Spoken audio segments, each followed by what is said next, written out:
worst possible thing you could say when you walk into a car dealership. I spent 5 years with Mercedes-Benz, 5 with General Motors, and the worst thing a person could say when they walk in is, if you could just get me to this payment, we got a deal. So your loan's probably still like 19, which means you got to pay to get out. You're upside down. It's called negative equity.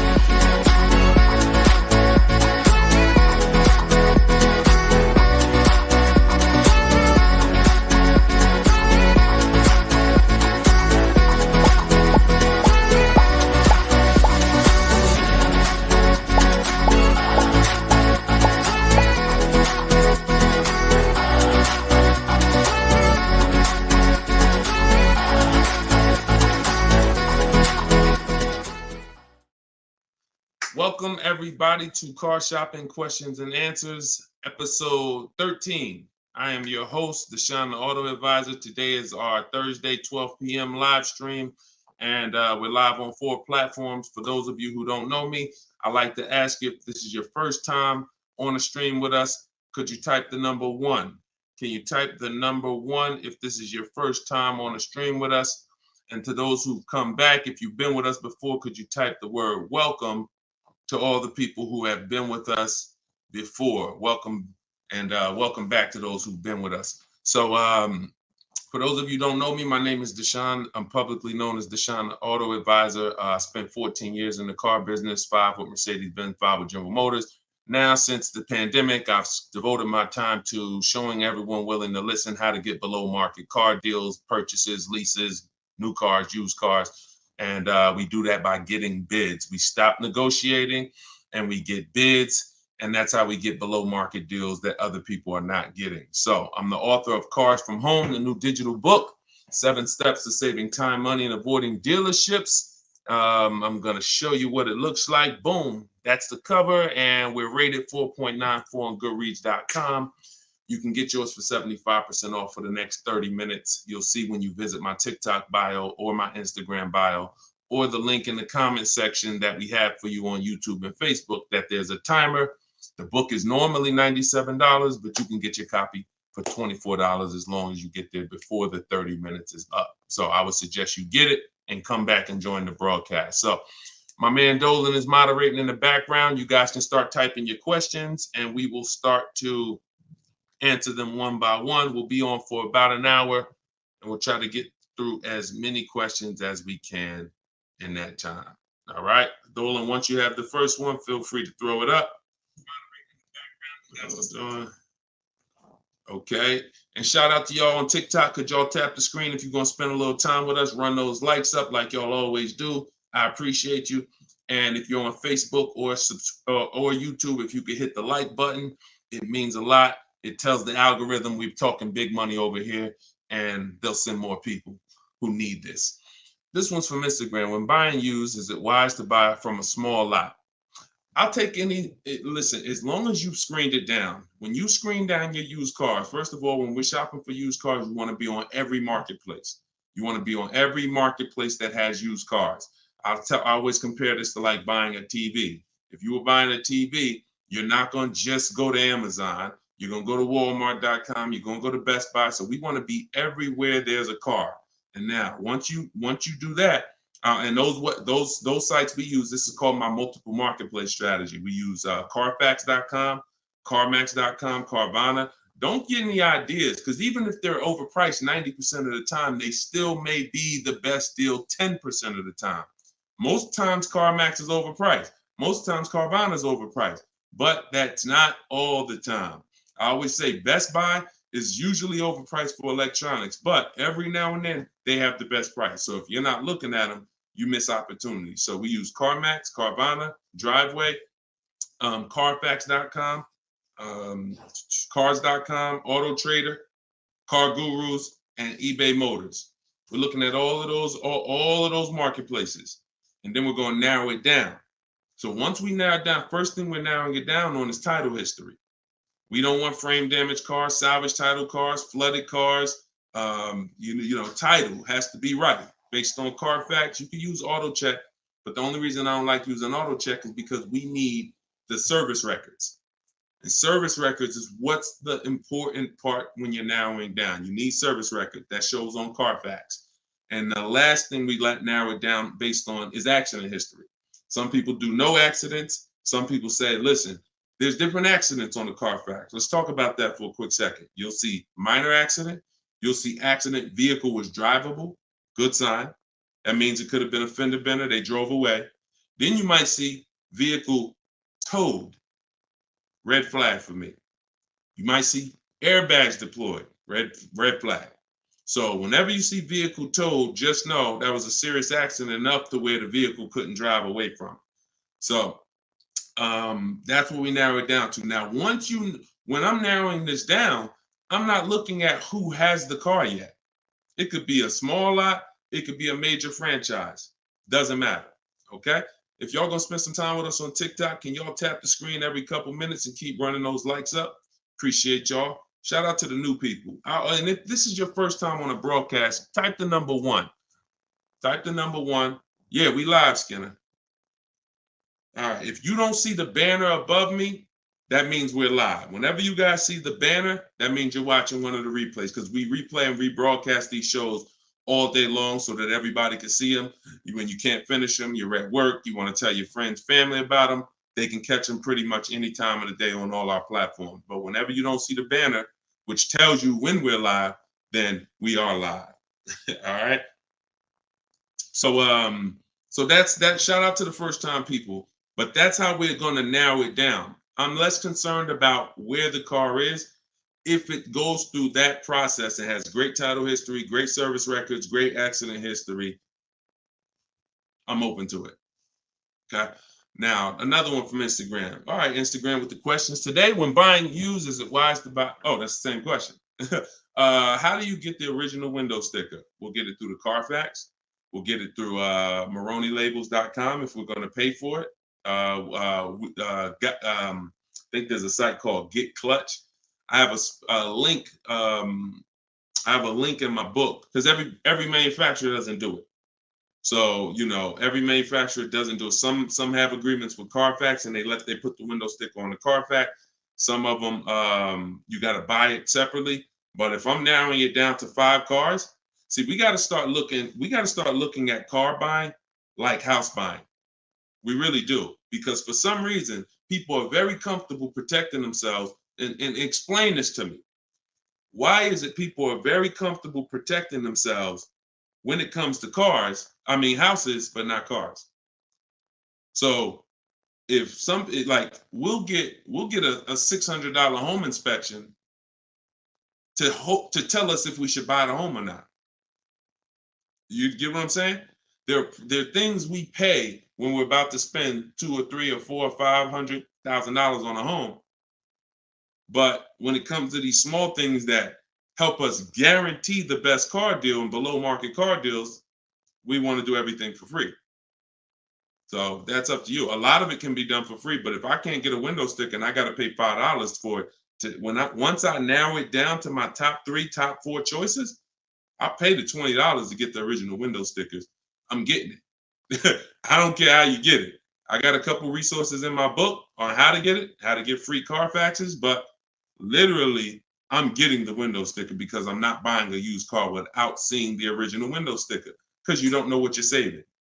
You do not know what you're saving. And anybody who's buying a used car without knowing what the original price was, it's impossible to know how good of a deal you really got. So, all right, go ahead, Dolan.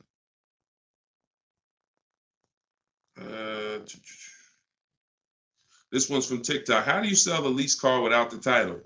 The same way I explained it. You don't need a title to sell any car. Who was taught you needed a title to sell a car? Type me in the comments, because this is a big one. There are people who not even leasing. There are people who have cars right now. You have a loan on it.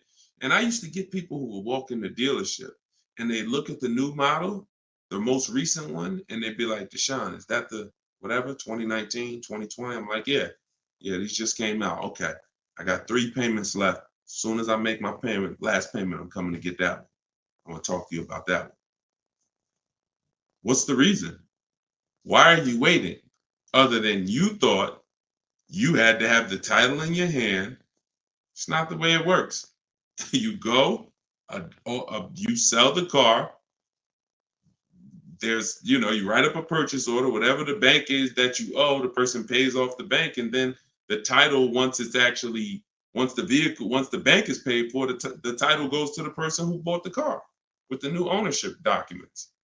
So, sometimes I forget there's little small nuances that, but in the book, and even we talk about this on the show, you guys never hear me when we talk about an equity assessment. When we do an equity assessment, which is maximizing our car's value by getting bids, we don't trade. You never hear me say, those of you who don't have your title, you can't do the equity assessment, right? So I'm just assuming that if you just follow these steps, you'll see, even if you thought you couldn't sell your car while you still had a loan on it, you'll see, well, he didn't mention I need the title, so I guess I can go ahead and sell it. Yes, you can. So, you do at least the same way. I owe 15 on my car. Buyer offers me 19, pays the 19, pays off the 15 directly, sends 15 to the bank. And example, let me give you a real life example instead of a story. When I went in, after I sold my Jeep, that was back when the pre-owned car market was very hot, once in a lifetime market. And I went in and I owed my payoff was whatever my payoff was. I went in. They made the highest offer. That's why I was there. I got all these bids. CarMax made me the highest offer at the time. I went in. They paid $20-something thousand or whatever my payoff was, and they gave me a check for $8,900. So it's the net amount. So whatever the offer is, the amount you owe the bank gets paid off, and the surplus gets paid to you. That's the equity assessment. And for those of you who don't owe any money on your car, all the money goes to you. But yeah, I mean, I don't know where we picked that up at. I don't even know where the origination of that one, quite honestly. How I do know where some things originate, but I don't know how we got to we had to have the title in our hand before we could sell our car. So yeah, let me, you don't need it. Go ahead, Dolan. And for those of you who are not familiar with the equity assessment process, I'm sure we're going to talk about it on this show because it becomes a pretty common question. So we'll get to that, I'm sure. Go ahead. Jay, what's up? This is from YouTube. How do I go about getting pre-approval with good credit? I know the car I want. Then we don't really get pre-approvals. And I'm going to tell you why. Pre-approvals, first of all, there's something called restricted pre-approvals that we want to stay away from. See, all of this became, look, every time the public does something, the car business responds to it. And they usually respond with stuff that's garbage because they're trying to capture you and take away your ability to shop. So what ends up happening is the buzzword for the last 3 years probably has been pre-approved, get pre-approved, right? Right? That's been pretty much a hot topic. So the banks just decide what we're going to do is start marketing that we'll pre-approve you. But there's 2 ways they're pre-approving you, and they're both trash. One is we'll pre-approve you to shop with our dealer group. It's Capital One, our dealer network, Drive Time, Carvana. You're pre-approved, but you can only shop here. Well,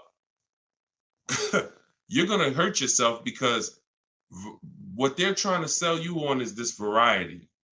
And understand something. Variety doesn't drive down prices. Now we're getting ready to get deep. Hopefully y'all can follow this. It's early. Hopefully you have some coffee and your mind is clear. This is serious financial conversation, but it's simple. If you walk into the Doritos factory and all they have is Doritos, there's no incentive for them to not make them all $7 a bag because it's all Doritos. You got a bunch of variety. You could have 100 flavors. You're in the Dorito factory, but you're not going to get great prices because there's no competition. So whenever you see Carvana says we have 50,000 cars to choose from, variety. Whenever you see, you can shop from our dealer network of, X number of dealers. Any one of those dealers you can shop from, variety. That does not drive down prices. That's meant to control you.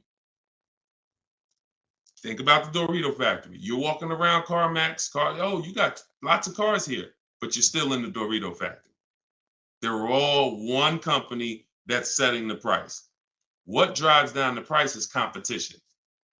Competition is what drives down the price. So when these I have a whole section in my book on this, restricted pre-approvals. We stay away from them because they're meant to funnel you into somewhere so that you can actually do business with this person instead of doing what we do, which is shopping wide. If you're shopping for a used car, you should not be limited to anybody. You just heard the first question on the show talking about will we buy a used car from a small lot. We buy a used car from whoever within 100, 150 miles of us has the absolute best value, best price, on that used car, highest discount from the original new price. That means you're not going to limit me and tell me where I can buy it. So if pre-approvals were designed to do that, then we'd be good. If pre-approvals were designed to let you go shop anywhere, then they'd be good. That's the first bad part about pre-approvals is the restricted pre-approvals. And again, I'm going to tell you why we don't do it, and I'm going to tell you what we do. So the second thing that's bad about these pre-approvals that's being marketed is they want to do a hard pull on your credit. So now we use a strategy that I created called the bank bidding war. The bank bidding, everything we do is a bid because you're not going to save the most money possible unless you're getting bids. Okay? So if you want to guarantee that you paid the lowest price on any item, it's always through a bid. It's always through multiple offers. And the opposite is true. You want to have buyer's remorse? You want to always wonder if you could have paid less? Don't get a bid. Don't get multiple offers. So when they're asking for a hard pull, what we're doing is we're avoiding that because this is the way the bank bidding war works. You are allowed, I am allowed by the credit bureaus to have multiple people run our credit with a hard pull as long as it's within a certain time period. And the way we do it, it only takes us 2 days. They give you 14 to 45 days, but this only takes 2 days the way we do it. So a hard pull on your credit will drop your credit score X number of points. Let's just say 10 points. Now, if you do the bank bidding war correctly, you could have 20 hard credit pulls on your credit and it drops your credit score the same 10 points because this is called rate shopping, not car shopping. And many people get this wrong. Many people get this wrong because you got to come out of you cannot open up the rate window first by letting anyone access your credit with a hard pull. First of all, again, we don't want to rush when we shop. We don't want to rush when we shop. So if somebody gives you a pre-approval and they say, okay, you literally, now you did a hard credit pull, now go find your car, and then you only have 30 days before that pre-approval expires, what's going to happen? If you know the bank only gave you 30 days, now what are you trying to do? You're rushing yourself, right? You trying to find a car, day 28, you starting to feel a little desperate, right? That's not what we want. That's what the banks want. That's what the dealers want. That's not what we want. So now that's why we do not let anyone access our credit with a hard pull until after we find our car. So once we find the dealer that wins the bid, and if some of you are new to the show, you're like, Deshone, what's all this stuff you're talking about bids? It's called saving money. Okay? Come into our world. Okay? Step out of the world that you've been in, which is negotiating to try to get money off with cars when you don't do that with any other item. No other item do you go in and say, yo, take all this money. You don't do that on Amazon. You don't do that with TVs. You don't do that at the grocery store. None of that. So you shop for cars the way you shop for nothing else. And that's what the people who are listening to me who are like, Deshone, I want to save all the money. You locked in. So if you that person, type locked in. If you're that person, if you like Deshone, forget everything else. I want to learn a new way. I'm done with this old way. Type locked in. So this is what you're doing. You are going to go get bids. get your offers on your new car or your used car or whatever you're shopping for.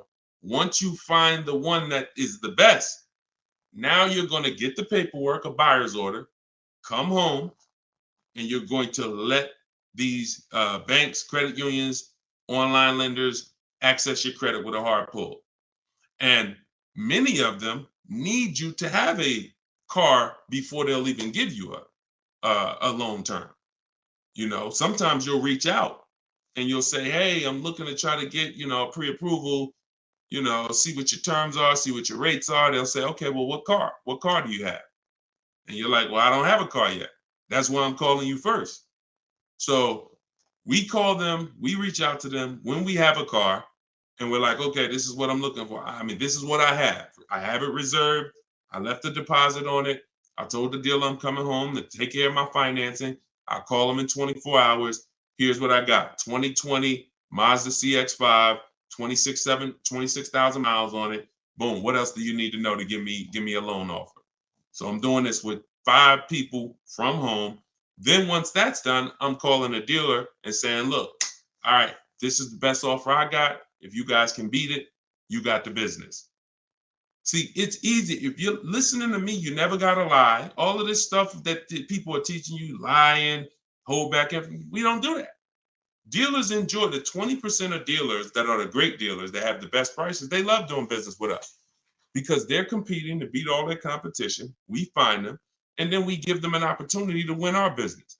We don't say, oh, no, I'm not letting a dealer run my credit. That's bad strategy. Dealer has 7 to 10 banks that they give millions of dollars in loans to a month. Why would you not want a dealer to be seeing if they could beat your rate? The only problem is if you don't have a rate and you're letting the dealer be your first option, that's a problem. We don't do that. But that's the bank bidding war. So I haven't added it to my book yet, but when you get my book, you actually get the book, and I send you the bank bidding war blueprint.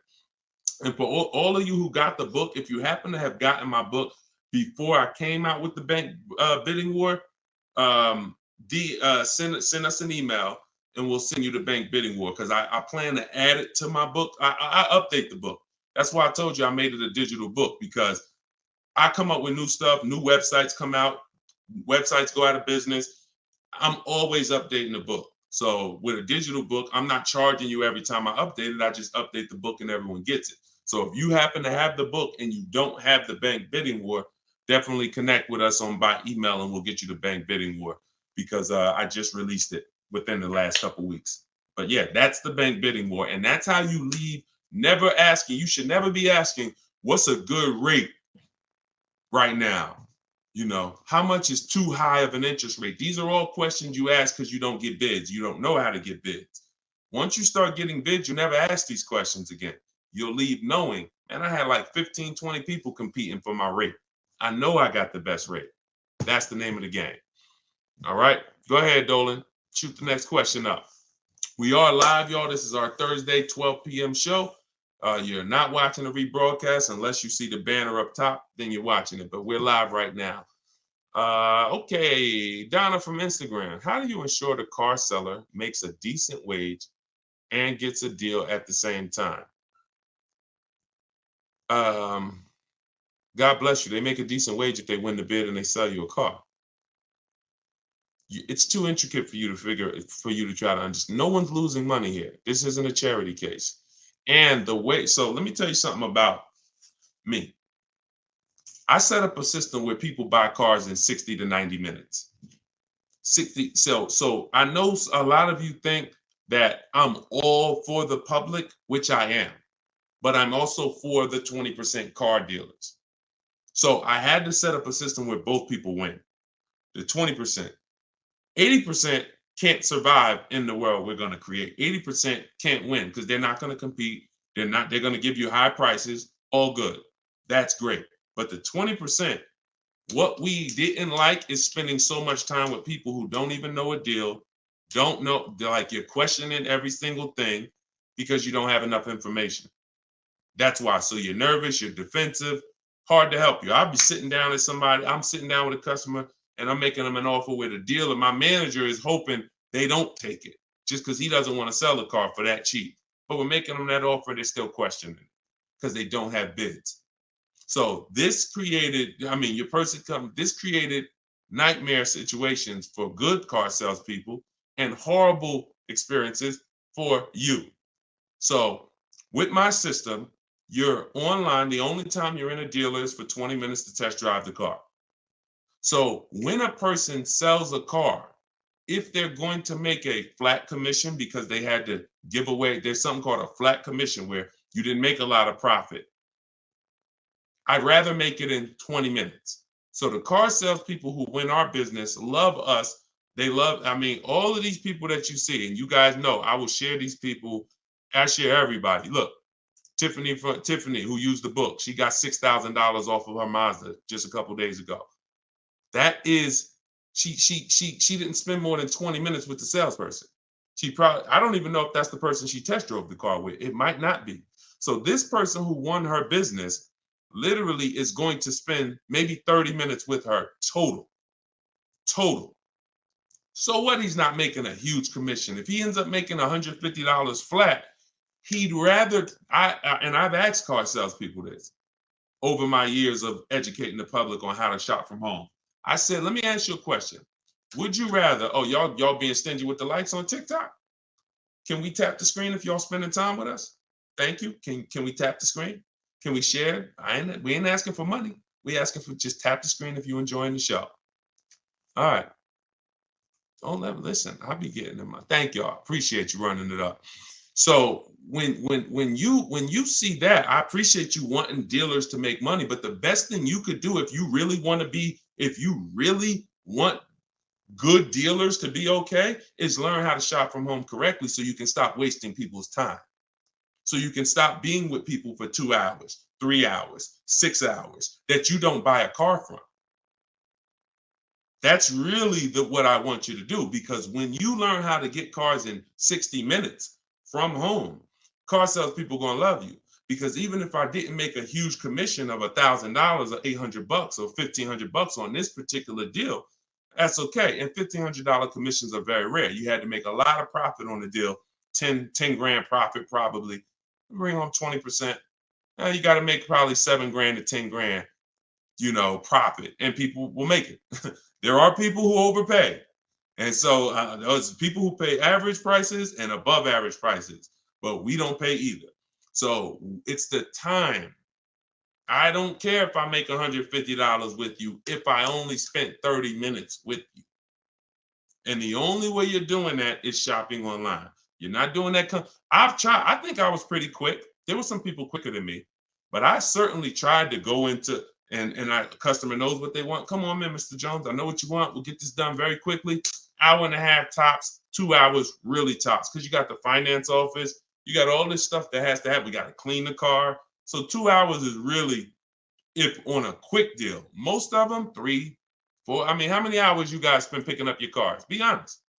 How many hours did you put into your last car purchase at the dealership? Throw some numbers out. Look, Lexi, baby, 4. Look, throw some numbers out. Okay, people don't what? We don't want to be honest. How many hours? Sometimes maybe I'll ask how many days did you put into your last car deal? Have me in there about an hour. That's quick. You must have did a lot before. Half the day, Thomas. That's more like it. Thank you. Thank you. Thank you to everyone willing to shit. And I had to come back the next day still. Thank you. Okay? So yes, I talk a lot about money. Look, 6 hours. Poobie Bear on Instagram. 6 hours. 4 hours. So no one that you're seeing here, I'll run down the list. Boom. Not only are these people saving all the money. Look, $690 a month on Totes BMW. Greg, $527 a month, his $56,000 Kia truck. Look, Danielle, $550 a month for her Audi. Not only are they saving all the money, they're not in the dealer more than 30 minutes. That's why the dealers love them. That's why the dealers love us. I'm never going to create a system that's painful for car dealers. I would be hypocritical to do that. I created a system where when you use it, the people you do business with love you because you're like, man, listen, this is one of the quickest deals some of you saw when I got my Infinity truck. I wish I could find that video. Matter of fact, hold on. Before we go to the next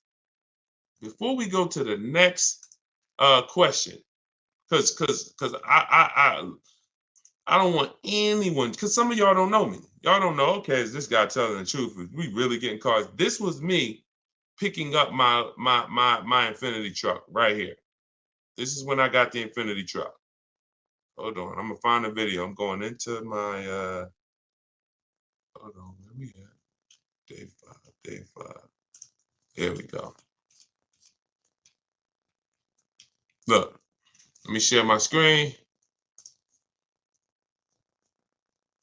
And I picked it up and I posted this on Instagram because I want people to know we really do this. We don't say we do this. We really do this. Look. Now, there we go.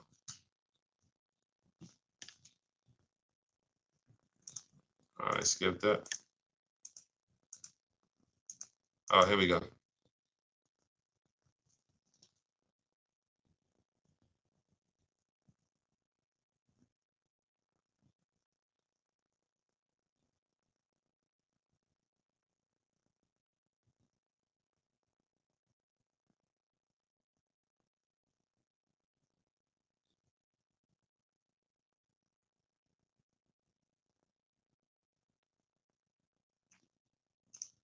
Boom. Do we understand? I know y'all can't see it on TikTok. You got to watch the rebroadcast because we're live on TikTok. We stream live from the device. Do you understand? This is not a game. This is not a game. If you when you learn that you've been conditioned to think that somehow spending time on my car deal means I saved all the money. No, it doesn't. No, it doesn't.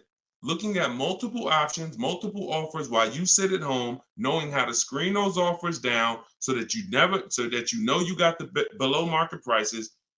Looking at 5 offers on new cars and leases minimum, 5 offers minimum because 80% of dealers are overpriced. This is what guarantees below market prices. You don't need to be in a dealer to get that. In fact, there's no way for you to get it in a dealer. I will be so bold to make the statement, and I'll just ask you, if you think you can get it, when you get your car, bet me $500 that I can't get a better price than you. That's what I'm saying. Bet me $500 when you get your car, any car you get, if you don't use what I'm teaching you, if you tell Deshone, all that stuff sounds good, getting bids, but I want to do it my way. Bet me $500 that I can't find a much, much better deal than you as soon as you get your car. I'm willing to put the money up because I know bids is what gets us these prices you guys see on the shows. Bids is what allows people to come in and save money. Okay? Did y'all see that? Could y'all hear that? Let me know, could y'all hear that when I was playing that? Were y'all able to hear that when I was playing it? Before I move on to the next question, before I have Dolan pulling the... Why didn't y'all say something? See, we got too many people on here. We got too many people on here, y'all, for y'all to let me play an entire 1-minute video and not say you couldn't hear it. All right. Yeah, I don't know what to do. All right, listen. It is what it is. What I asked the guy was, how much time do we put into the whole process?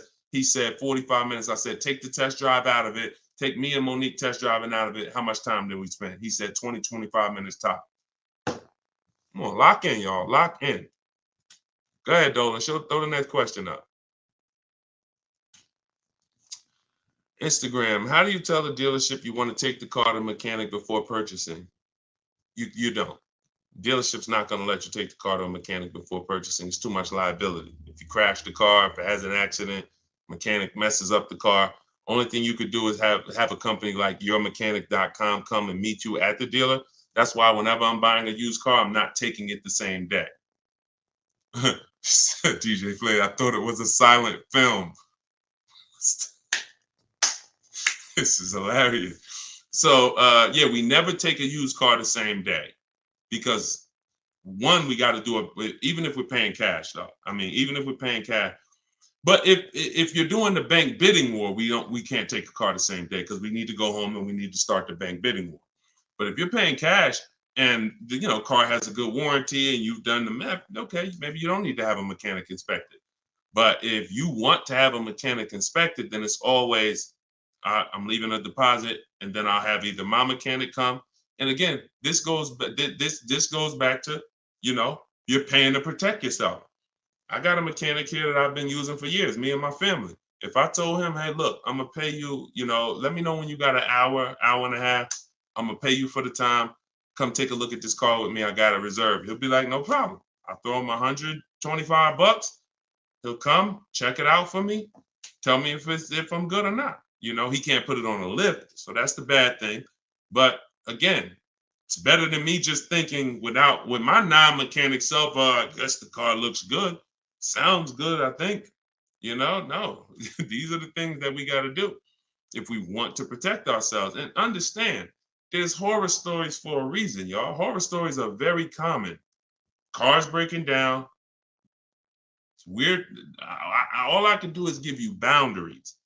And when I give you the boundaries, then you can choose what you want to do with them. You can choose if you want to, adhere to them. You can choose if you want to ignore them, but at least they're there. So yeah, I would always have, with no warranty on a car, I would always have my mechanic come out. And if you don't have a mechanic, then I pay a company like yourmechanic.com. I think they charge $100, $150 to come out, send one of their mechanics to inspect the car for you. I see it just like a home inspection. I don't see it any different. Any different. Go ahead, Dolan. Okay, I had a financial advisor tell me get rid of my car. I did. Wait, I had this one's from Instagram. I had a financial advisor tell me to get rid of my car. I did, however. I really need another one, but they repoed the vehicle. It's been around January. Okay, I'm trying to understand. So he told you get rid of your car, but you need another one. Get a very inexpensive car. It sounds like you're in a position where you need to get the least expensive car you possibly can. I call that a smart car, saving money at the right time. Cars that are, under 10 grand. If you're trying to get a loan on it, that's what you would be trying to get. But if they repo the vehicle, you're going to have a tough time getting I would get it. If I got my vehicle repoed, my next car is a small car. I'm looking for something that the smallest car I could get a loan on, 25 grand brand new, 30 grand brand new, because that means if I get it for about 10 grand, I still should be able to get a 6-year-old one, something not too old, 7. See, the problem is when you say, oh, I want the SUV and I want the 3 rows and, I want the leather and all of that. And now, okay, in order to get a car about 10 grand, you're going to get a 2009 or you're going to get a 2011 with 110,000 miles on it. See, we got to learn how to sacrifice in certain cases. I'm not talking to you. I'm talking to anyone else who may be watching this, who may be in a situation where you're in a rebuild. It's called a rebuild for a reason.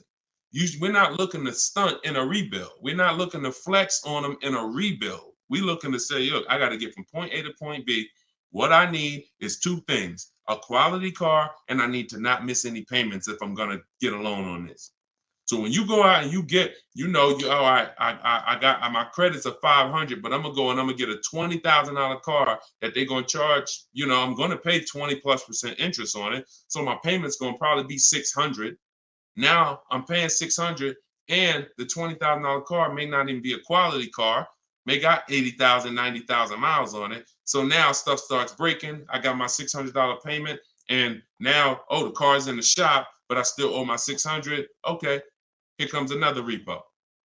So this is disaster. I've seen this. This is a formula. I call this the repo recipe. So if you're in a rebuild, the name of the game is seeing, first of all, Am I a long-term person, 8+ years, or am I a short-term person, less than 8 years? Because if you're a short-term person, your goal is to lease. You may not know it yet, but some of the people who've been on this show, you understand the depreciation curve. This is where you lose all the money right here. Year 1, 2, 3, 4, 5, 6, you're losing all the money. Once you get to about year 7, 8, it starts to level out. Your vehicle is not losing that much value anymore. That's when you want to own it. That's when you've won. That's not when you want to replace it. You don't want to say, hey, this is people. Oh, Deshone, I got 6 years of payments. Oh, I just paid the car off. Right when it was going to start leveling out depreciation wise. Oh, I'm going to get rid of it now. Lost all that money in depreciation. Now I'm going to get rid of it. So you need to know, if you're not an 8-year, 9-year, 10-year person, then you shouldn't be buying cars. You should be shopping for great lease deals. But you may not qualify for a lease right now. So your mission should be to qualify for a lease in the future, which means I'm going to drive a car that's not my ideal car. I'm going to drive a car I may not even like, but it's going to be reliable and it's going to be affordable. Reliable and affordable. And I'm going to drive that for 2 years, make every payment on time, and then I'm going to switch into another car, brand new lease. Or if I'm purchasing, because I'm a long-term person, I'll switch and I'll if you're purchasing, if you're a long-term person, you could get a car now, pay a higher interest rate, and refinance later. That's why you need to know who you are. But if you're a long-term person, 8+ year person, you could get a great car, reliable, and then refinance the loan. But you got to know who you are, because I see tons of people all around this country in here who are not in a position where their credit is good, but you have not come up with a goal and understood leasing. So what you're going to end up doing is financing a very expensive car, 20, 30 grand, and you're going to end up with a lot of negative equity. And every time you go to change your cars every 3, 4, 5 years, you're wondering why you have all this negative baggage and why your payments keep getting higher, your cars keep getting lower in quality. And that there's a reason for that. That's the reason. I just explained to you the reason. It's like a snowball that you're rolling that's against you, versus what I'm telling you to do is to have a plan so that you know, all right, I can't qualify for a lease right now, but in 2 years I will. So I'm gonna make sure I'm not gonna do anything right now that's gonna mess up my chances of getting a lease in 2 years. And if I'm not a lease person and I'm keeping this car 8 years, then I gotta get a great car and I'm gonna pay higher interest. But when the interest rates come down, when I fix my credit in a year or two, I'm gonna refinance. 2 different people, but you must know who you are. We clear? We clear on that? Type clear if y'all clear on that. Okay? All right, go ahead, Dolan. Shoot the next one up. What are the benefits, if any, of buying an electric or a hybrid vehicle? You need to know that. I mean, it's different for different people. Environment, some people, depends. That's a personal thing. A lot of people think that electric cars, I remember when I worked for Mercedes, we thought hybrids were good for people who drove a lot. So I was uneducated on hybrids. It's actually good for people who drive in the city, because every time you hit the brake, it would regenerate the battery. So that might just be Mercedes hybrids. That might be all hybrids. I don't know. But your reason for buying a hybrid or an electric car should be your reason based on your research. And so plenty of people, most people are not buying electric cars. Some people are. Some people buy hybrids. Frina was looking at a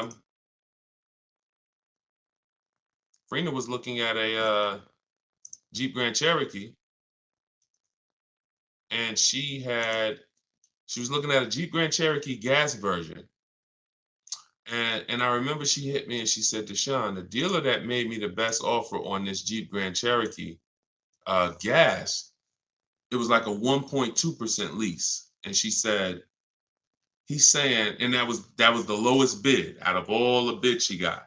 1.2% lease. And she said, but he's saying he might have he's saying he could do a better deal on this other one, which is a hybrid. And she said, what do you think? Because she's in a private group. Everybody who wants to know about, my private group, you want to attend my free masterclass, it's in the comment section. You can attend my free masterclass. It's an hour long. It's called Everything You're Doing Wrong, Buying, Selling, and Leasing Cars. And it's in my TikTok or Instagram bio. You can go and you can attend the masterclass if you want to find out more about my private group and my coaching program. But she said, so do you think I should just like have him like rework the deal? I said, look, if you're going to switch cars, pay attention, y'all, this is very important. Even though he won the bid on the gas version, you want to make sure you rerun the bids on that car. She said, okay, because she said, based on what he's telling me, he could get me to like 1% on the gas, on the hybrid one. I said, okay, run the bids. She hit me 24 hours later. She said, you're not going to believe this. Lowest offer I got on the hybrid version is 0.88. Showing the deal right now. That was $579 a month. $66,000 truck. $579 a month. No money out of pocket. So if you don't rework the deal, what question was I answering that I got on that?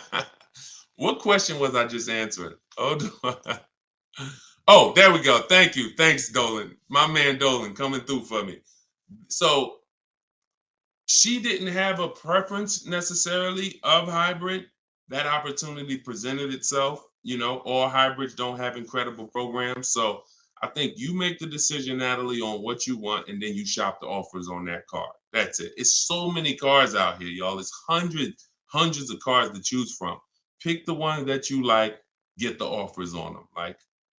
And spend your time shopping. If you're getting a new car or a lease, you should be out test driving. This is the fun part. Eventually getting bids, that'll be fun for y'all because you'll be in control.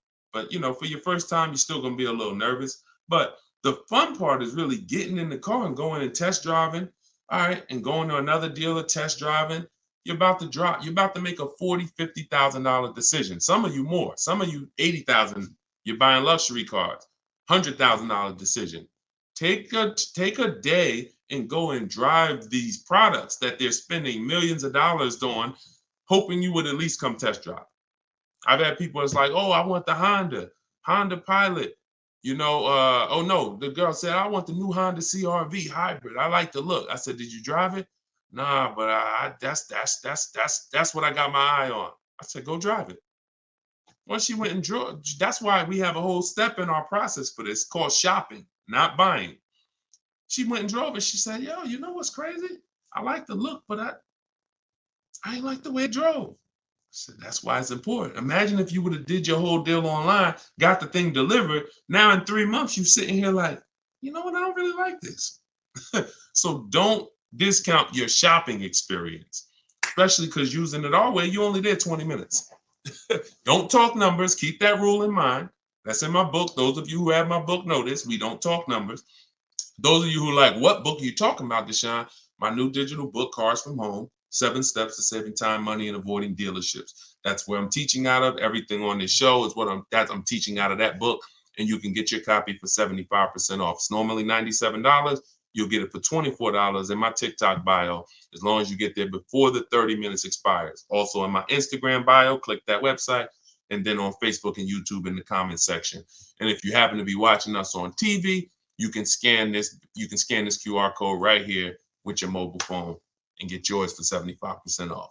All right. And now you have everything I teach in one blueprint in one spot. Okay, Renico from YouTube. 1 year into my Kia Soul lease, this was not the car I wanted.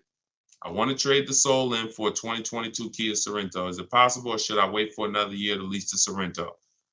Listen, great question. Perfect example of what I just said of why we don't discount the shopping process from now on.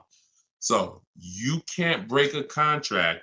The only way you can get out of the lease is if you can sell it. So you do the equity assessment. Now follow this. You're going to call your bank, call your leasing company. You're going to get the payoff.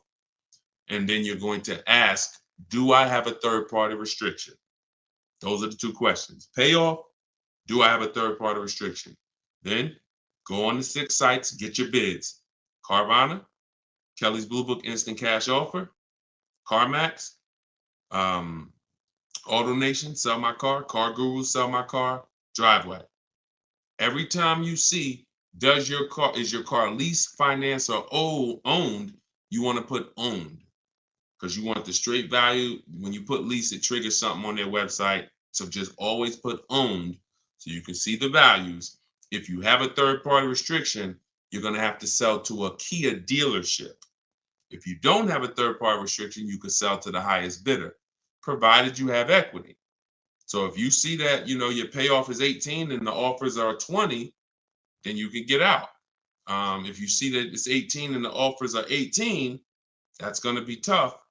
So you got to see what your equity position is. You got to see what your equity position is. That's the main thing. And what I do is you just wait and you just look. If you go into a dealer, they can put you in a new car. So if there's no doubt, like you can literally go in, they'll just stretch you out into a long loan on the Kia Sorento. You're going from a lease to buy. So I assume you're going to be keeping the Kia Sorento for at least 8 years. If not, you should be leasing, not buying. But I'm just going to assume you're not going to break the 8-year rule. If you don't know about it, we talk about it all the time on this stream. People who are not keeping their cars 8 years, you are overpaying by thousands of dollars by not getting great lease deals. It's not even close. Thousands of dollars, not hundreds. So I'm assuming you're going to buy and keep. But what you're going to do, anybody can transfer you. Take all that negative money, throw it into the new car. Now you're paying for the old car and the new car. You got the new car, but so if you got a 5-year, 6-year loan, literally you're driving that new Kia Sorento, that 2022, and that is in the actual, it's with you. I'm glad, Renico. It's a great name.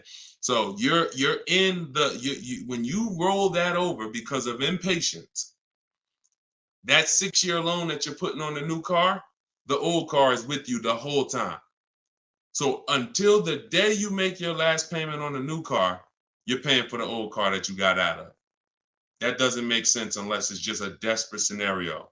So I would do what you said. Wait. If it doesn't make sense, do the equity assessment. If it doesn't make financial sense to get out, wait, coast in it. It's a brand new car. Listen, be ashamed if you had to drive around in a brand new car for the next couple of years. So just, but use it as a learning lesson to make sure next time you shop the way, you shop in a way that protects you from having to go through this again, because this is not what it should be. Okay. And it's not meant for you to replace a car this fast. It's expensive to do. There's penalties in doing this because the depreciation of a car is just too deep. It's just you lose 20% the first year. Doesn't matter whether you leased it, bought it, does not matter. So when you go and try to replace it, you're dealing with deep depreciation of what you got. And now you're like, oh, well, I'm tired of it. See, people who never do this are cash buyers. If you pay cash for cars, those are the only people that clearly understand this. If you are in pain, I have to work to help you understand this if you don't pay cash for cars. Because if you pay cash for a $30,000 car and then you said, you know what, I'm tired of it. Nah, this wasn't the car I wanted. And you brought it back to the dealer and they said, okay, well, look, I know you only had the car 3 months, but we can only give you 25 for it. You're like, wait, I only had 3. Yeah, it's a used car. It's been titled. You're not going to take that deal, right? No one's going to pay 30 grand, turn around and take 25 in 3 months. So, but what when you are getting payments and loans, it doesn't change. It's still, you paid 30, they're giving you 25, but they're financing it. So that loss of the 5 grand, it's hidden in the monthly payment. That's why it's all about, what do you want your payment to be? What do you want your payment to be? What do you want your payment to be? Because once you see that you're losing a ton of money in a short period of time, you wouldn't do this. So it's hard for people with payments to understand. That's why I have to make it clear for you. The depreciation doesn't lie. The unseen expense doesn't lie. So we don't want to replace cars in a year or 2 years. It's just not made for that. All right, but run the equity assessment, Renico, and see if that works out and see if by chance you could break even and get out early. Okay? Go ahead, Dolan, shoot the next one up.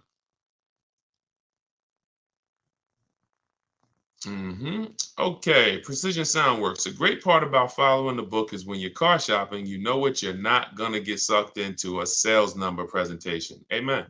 Just drive and say, I'll hit you up when I'm ready. Amen. I'm glad, and I'm so glad to hear you saying this, Precision Works, because I'm trying to teach people, all I can teach people is our world is different. And the world that they're in is painful. It's painful. But when you understand that you can be in control, when you stop talking numbers in the dealership, when you have the right online strategies, you're going to the website, you're getting bids, you know how to look at used cars, you're narrowing these things down the way I'm teaching you. Listen, there's not much that's in my book that I haven't talked about on these streams. There's not much that's in my book that I haven't talked about in my videos.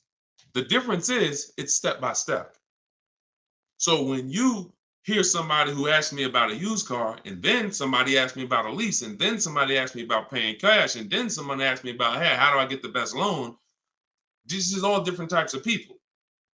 So you might be like, oh, this question is not for me. That question is not for me. So you have to piece it together. And if you can, God bless you. We're not holding back. But for those who are like, Deshone, I just want the step by step, no interruptions in the process, no confusion. That's my book. So I'm glad you're enjoying the Precision Work. Make sure you send me your deal so I can bring it onto the show whenever you get a car. All right, go ahead, Dolan.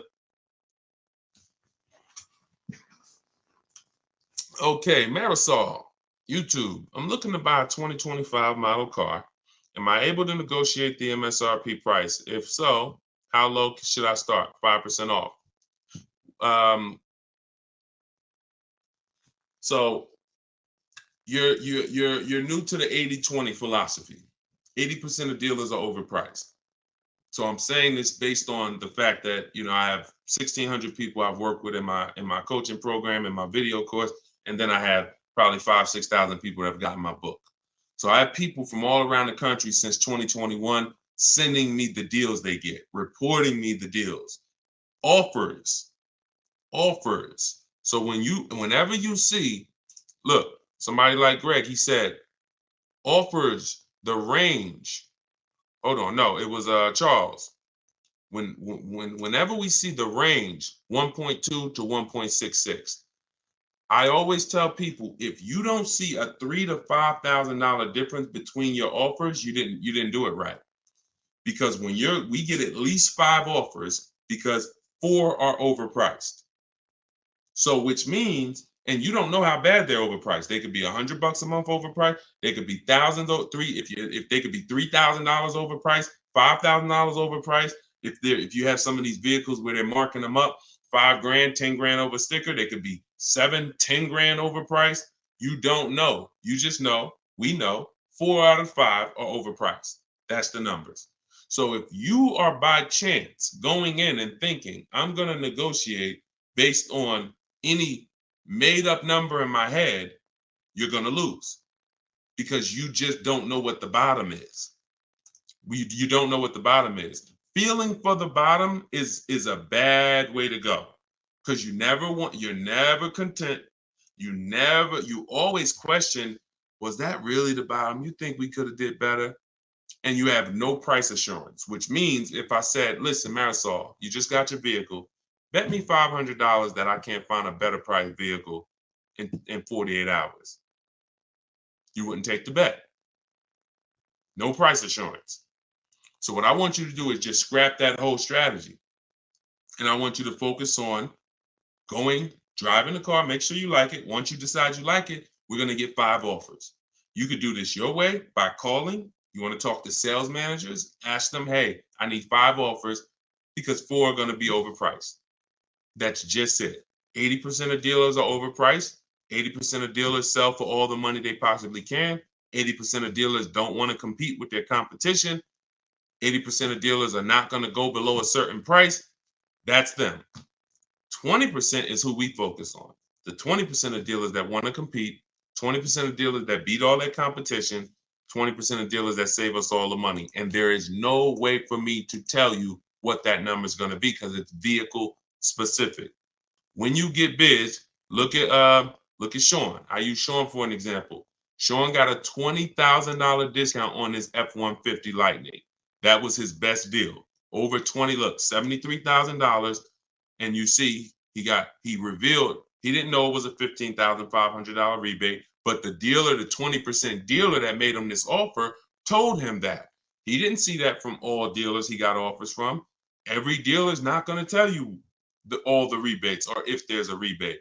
He got another $4,900 from the winning dealer, and that was the deal. Kimberly saved $20,000 from her Maserati. Look, $86,000. The selling price was $66,261. That's 20 grand. Now, in the case of Eddie got a new Toyota Camry hybrid. He got bids, all the bells and whistles. He said, I was able to get everything I wanted plus more, $2,086.83 under MSRP. That was his best bid from reaching out to multiple Toyota dealers. $2,086 under MSRP. It depends. It changes. You don't know. And you can't take one big discount and say, Sean's not going to say, well, because I saved 20 grand on my F-150, when I go to shop for my Mazda CX-5, I'm expecting 20 grand. No, I'm going to shop the market, get bids, and I'll reveal what is the below market offer for a Mazda CX-5. In the case of his Ford, the below market offer was 20 grand off. In the case of Kimberly's Maserati, the below market deal was 20 grand off. But if we went in thinking these numbers are making up and saying, you know what, I'm going to try to get 5% under MSRP, we're losing. So scrap that whole strategy. Use mine. Or you could try to do it your way. Either way, 5 offers.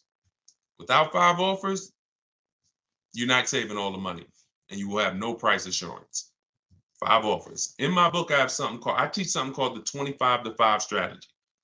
That's what I created. We're connecting with 25 dealers online. Those of you who have the book know it takes us about 20 minutes because we go direct to the websites. We don't go to third-party sites where they're selling our information to the dealer. We go right to the dealer's websites. I got a link in there that links you to all the dealers by zip code. So you put in your zip code and we go to each website. We copy and paste. I have a template we use. It says, hey, my name is such and such. I'm in the market for this car. These are all the options I'm looking for. This is my as soon as date I can make a deal. This is my no later than date. We give them all the information we need. Here's what I'm looking for, my option. Now we're sending that to all of these dealers. And then the goal out of 25 is to see who has a car. And then once we find out of 25 who has a car, well, we might see 10 dealers have a car that I'm interested in. That's another reason why it benefits to shop the numbers. Because when you only shop in 2 dealers, like the statistics say you do, the statistics show that you guys shop 2 dealers. That's what the statistics show, 2 dealers. And as car salespeople, we know that. So when you're shopping 2 dealers, whatever they have on their lots or have coming in, that's all that's interesting. That's all we can shop from. That's why it's like, oh, I don't have that color. Oh, I don't have one with those options. We're shopping from 25 dealers. We got a good shot of 8 to 10 having something we're interested in. And then we have other copy and paste scripts to request our quotes, give them everything they need to give us a quote.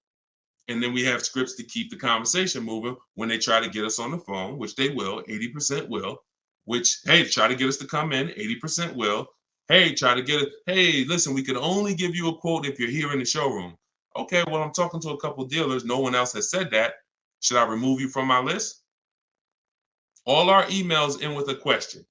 Whenever you're emailing a dealer, should always end with a question, not a statement, because the question pushes the ball back to them. So that's what we're doing, 25 to 5. Our goal when connecting with 25 dealers is to get 5 offers. And out of those 5, 1 offer is going to beat everybody else, and that's who we do business with. That entire process takes us 60 to 90 minutes. 60 to 90 minutes. It's beautiful. So if you're like, Deshone, I want to use your process, you can do it your way. You want to call around? I'm just telling you, get 5 offers. You could do it my way, in my book, 75% off in my TikTok bio or in my Instagram bio. Click that link and get your copy for 75% off, or in the comment section on YouTube and Facebook if you just came on the show. But that's the 25 to 5, and you won't have price assurance and you won't save all the money until you start to get 5 offers. Everything is a bid. All right. That's what I'm telling. My favorite words: bids, multiple offers, multiple options, price assurance. These are my favorite words. When you start using this stuff, they're going to be your favorite words too. I guarantee you. Go ahead, Dolan. Do you always have to have a down payment when purchasing a car? No, never.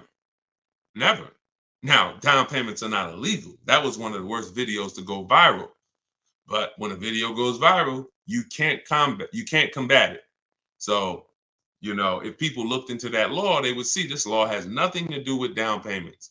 So down payments are not illegal, but you can every single thing we shop for is no down payment.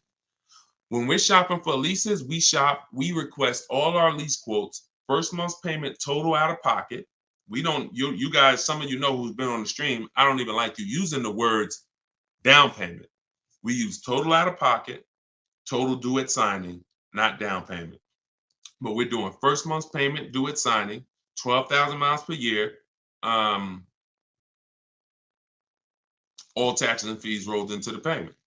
That's how we request our lease quotes. Now, we have high mileage drivers who do high mileage leases, 20, 25, 30,000 miles a year, but you always adjust it after you found the best dealer. Once you found the dealer who wins the bid, that's when you're now going to go in and adjust the mileage for your custom strategy, for your custom needs. Okay. All right. Listen, I appreciate it. Please readjust the quote to 18,000 miles per year, and then we'll take it across. That's when you're going to say, all right, you know what? I'm already under 1.5. I'm under 1.3, whatever it is. As long as you're under 1.5, you got a deal. As long as it's the best bid. Because some people say, oh, I went in, and I cannot stand this. But it's unfortunate that people think they're using what I teach, but they're not. They'll go in and say, Deshone, yeah, I was talking to the car salesman. I told him, you got to get me under 1.5. I said, what are you doing? I didn't say it. I don't even think I responded to it because I don't want people to feel like they failed. But that's not what I teach. I'm never targeting 1.5. I'm targeting 5 offers, and the only way 1.5 gets approved is if it's the lowest out of the 5, which means I know the lease program isn't great. But if I see 1.45 and then there's another lease quote for 1.6, 1.8, 1.9, now I know this 1.5 is the deal. And the dealers often will tell you, listen, I'm giving you a big discount, but the lease program's not that good. That's what's making it 1.5. So I don't have a problem with that, but I'm never going in targeting 1.5, because if I target 1.5 and other people would have came in and offered me 1.3, 1.2, but I'm not getting bids and I'm leaving thinking I won. No, I lost. So that's how we shop for our lease quotes. No money out of pocket. When we shop for our purchases, we're separating our loan, which is our monthly payments and our terms, from the car. So this is going to be easy for you once you really see that your loan is separate from the car. You are looking, if you're buying a used car, you're looking for the best price used car in the market, 100 miles, 150 miles. You're narrowing it down. Once you find a dealer who has that car, you've already won on the price of the asset. Check. Now we're going to handle the loan. And if you say, hey, I'm going to do this loan for this amount. Now I have a tool that, listen, some stuff is hard to explain because I actually created something called the perfect budget calculator. Let me show you. So this is the perfect budget calculator. Just so y'all listen, I'm gonna share this with y'all. This is in my book. And just so you know, the only reason that I can't explain this stuff, because how can I explain technology that I created? So this is the perfect budget calculator. This is what it does. This is how we're able to shop with no money down. We enter the equity that we may have from our old vehicle. Let's say we're selling our old vehicle. All right. Or let's say we don't have an old vehicle. Put 0 there. Now we enter max down payment. Now this is a comfortable amount. This might be like, because this is how it usually happens. You know what? I could put $3,000 down if I had to. I don't want to, but if I had to, I put $3,000 down. Okay, that's what goes there. Okay. Then we use the average interest rate in the market. For the sakes of this purpose, let's use 7.99. Interest rates are high right now. Then we enter comfortable monthly payment. Comfortable monthly payment, $450 a month. Now we enter our state so we can calculate the taxes and calculate budget goals. And it asks, okay, what's your comfortable monthly payment for 60 months? Let's say we do the same thing. All right. And then it gives you goals, gives you 6 goals. This is your max vehicle purchase price right here. See, there's never been anything like this. This is why you go in saying, I don't want to spend more than $450. You end up spending $600. This is why you go in saying, you know what, I'm going to spend $30,000 on a car. You end up spending 32, 33 because you forgot about the taxes and the fees. We never shop with our max in mind. So this becomes our first goal. Our first goal gets us to our car, no equity, no down payment. Our second goal gets us to with a 5-year loan. Now, our second goal gets us to, if we get a car in this price, we can do a 6-year loan, no equity, no down payment. So this is where you need to be right here if you want to do no down payment. This is where you want to be. So you need to know, based on where you want to be payment-wise, and whether you're taking a 5 or 6-year loan, how much car can I afford? That includes the taxes and the fees. So there was no way for me to explain this to you. In fact, I used to have a 20-minute video that I walked people through, and it was a perfect budget exercise. We did all that manually. Everything that I built the calculator to do manually, you guys got to see it on the replay. Because if you're on Instagram or YouTube or Facebook, TikTok doesn't let us pull this streaming software in. So you guys got to see it on the replay. You could go watch the YouTube videos right after the show is done, and you can see how I just showed you this. Or if you get my book, you can actually use the perfect budget calculator in 5 minutes. So what that allows you to do is go in knowing where your starting point is, knowing where your max vehicle purchase price is. That's how people go over budget all the time. Going in, all you have in mind is math. Oh, I don't want to be no more than $450 a month. $450 a month. That's all you're thinking about. Or if the bank tells you, okay, you're pre-approved for $30,000. What does that actually mean? Okay, great. I'm pre-approved for $30,000. What does that mean? 5-year loan, 6-year loan? What about my payment? My payment, I don't want it to be more than this. Plus, I got $2,000 I could put down. How does that factor in? So when you get to the max monthly payment, when you get to goal 6, using the perfect budget calculator, you are using a 6-year loan, your max loan, and your down payment, but you're still under budget. So anything below that, you gotta there's no easy way for me to explain it to you. That's why I had to create a software that actually does it for you. But you need to know, in order to get a car with no down payment that you're purchasing, not leasing, because I gave you how we shop for them with leases, but that I'm purchasing, I need to know how much car can I afford based on the taxes and fees that I'm going to pay for a car, taxes for my state. Figure we estimate $1,000 for a documentation fee in motor vehicles. That has to be factored in. And then a 5 or 6-year loan, all of this stuff. So, yeah. So we got a lot of calculators. Because it was just a lot of stuff that I'm a math person. And so I can explain stuff to a math person. I can try to make things simple, and I try my best to make these numbers simple. But the best thing that I was able to do was create calculators that would do this stuff that I don't have to explain to people the numbers anymore. And my goal is to put lots of calculators out eventually that do pretty much everything.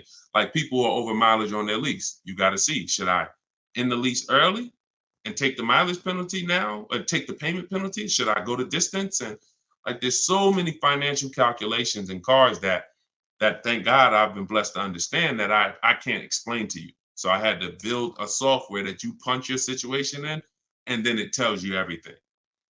Okay. But yeah, you can absolutely get cars with no money down. It's not even, only people that can't are super, credit's too bad, or you have too much negative equity. And even if your credit's bad, you still can get cars with no down payment. It's really the negative equity. The negative equity from your old car is really what prevents most people from doing no money down deals, because the bank is only going to approve 15, 20, 25% above the purchase price of the car. So if the purchase price is 30, they'll approve 36 as a loan. They'll loan 36, they'll lend 36,000 on a $30,000 car. They're not going to lend 40,000 on a $30,000 car. They're not going to lend. So if you have 7, 10 grand of negative equity that you're trying to transfer, that's preventing the no money down deals for most people. Other than that, everybody can do no money down deals if they so choose. All right. So everything we talked about today was based out of my book, Cars from Home, 7 Steps to Saving Time, Money, and Avoiding Dealerships. It's the step-by-step process to mastering the science of car shopping. And the first time you do it, you're already a master. There's no test to take. The first step in the process is the most important question, which I'm going to help you know clearly whether you should lease or buy based on how long you keep in the car. And step 7 is delivery.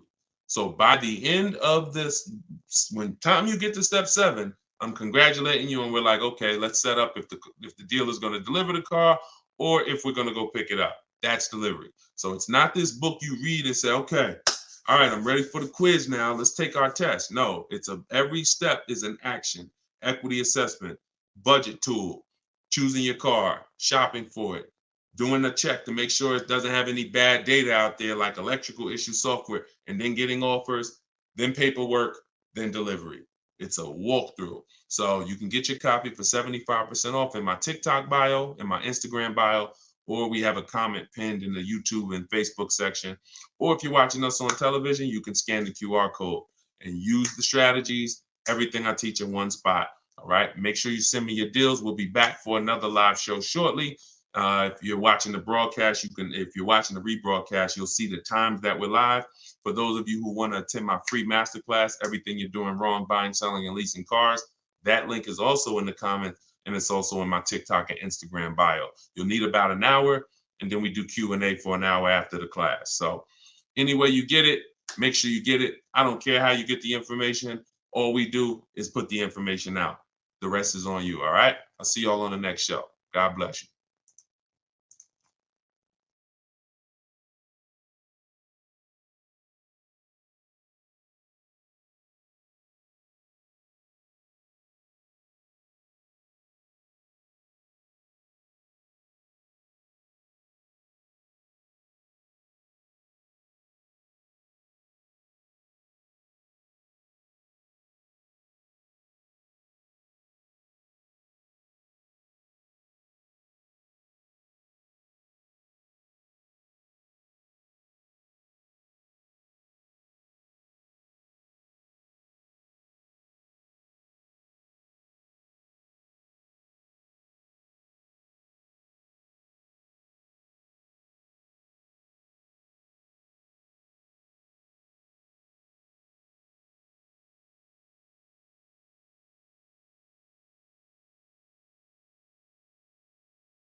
The worst possible thing you could say when you walk into a car dealership. I spent 5 years with Mercedes-Benz, 5 with General Motors, and the worst thing a person could say when they walk in is, if you could just get me to this payment, we got a deal. So your loan's probably still like 19, which means you got to pay to get out. You're upside down. It's called negative equity.